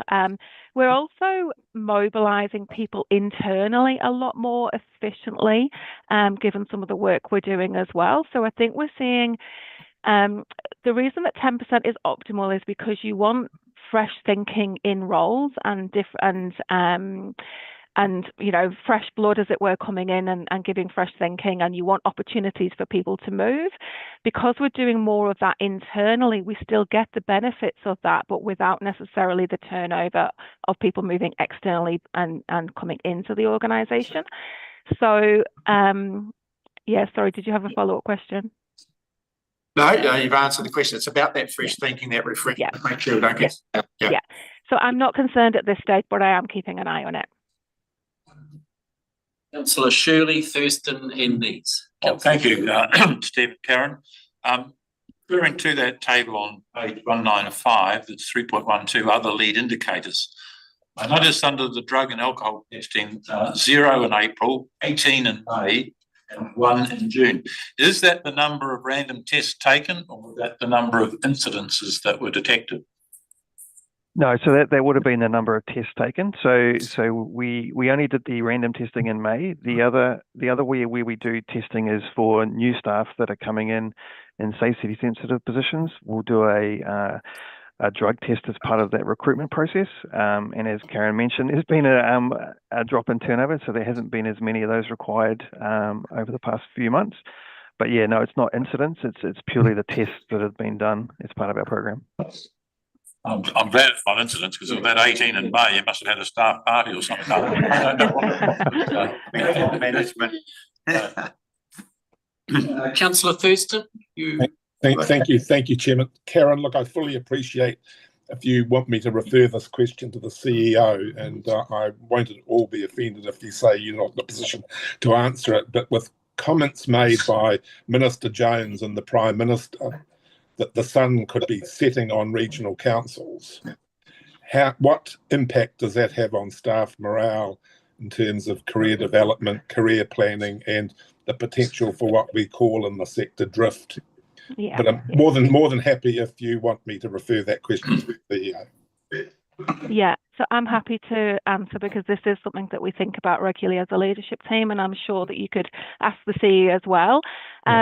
So this has been something that we've been mindful of. The external environment is really disruptive for staff, and of course that can have an impact on staff morale.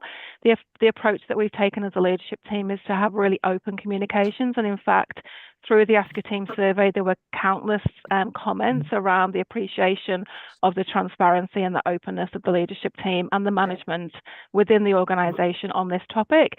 I think my experience of leading through change is to have open dialogue and to allow your people to ask questions. And we're providing, within the broader context, a relatively stable environment, albeit accepting that there's a lot out of our control. So at the moment, yes, of course, it is something that is on staff's mind. There's no doubt about that. But at the moment, as a leadership team, we're feeling really comfortable that we're journeying that well. And I think these results really back that up. Thanks, Karen. I really appreciate it. Councillor Nees. Oh, thanks, Karen. I'm just going to ask a question about something that's not reported, and it's I'm asking it because it's been in the media quite a bit lately, and about people working from home. Some government departments are having difficulty getting people back into work. So I just wanted to ask, what is our approach in the organisation to people working from home? What are the stats in the organisation of people working from home, and what sort of monitoring of productivity, if any, do we do? Because there has been very recently concern about privacy matters. It's just been in the media, so I wonder if you could provide an answer on that. Yeah, absolutely. Thank you, Councillor Nees. So we have got a flexible working policy that we developed with our unions and our IEA staff through negotiations in 2023. And what that does is give some guide rails, if you like, in terms of what can our organisation manage in terms of flexibility. But what it asks all our leaders and staff to think about is what we call a sweet spot. So if you think about a Venn diagram of the individual's wishes, the organisational needs and the team needs, and really before any flexible working can be agreed with any individual, we need to make sure that we can still deliver what we need to deliver and work together as a team and deliver what we need to deliver as an organisation. So that's the first step before any flexible working is agreed, and then we kind of go to the guide rails. So in terms of working from home, our organisational view is 2 to 3 days a week in the office, 2 to 3 days a week at home. But it is very role dependent, and it is dependent on that ability to be able to work with your team and to be able to deliver your work. In terms of then monitoring performance, we do that through all of the ways that we normally monitor performance, which is through our performance metrics. And we tend to focus on outcomes and output from individual employees. So the leader, all of our people leaders are obviously responsible as part of their role to ensure that the outcomes are delivered and that they're getting output from each of their individual staff. Great, thank you. So we don't listen to our employees,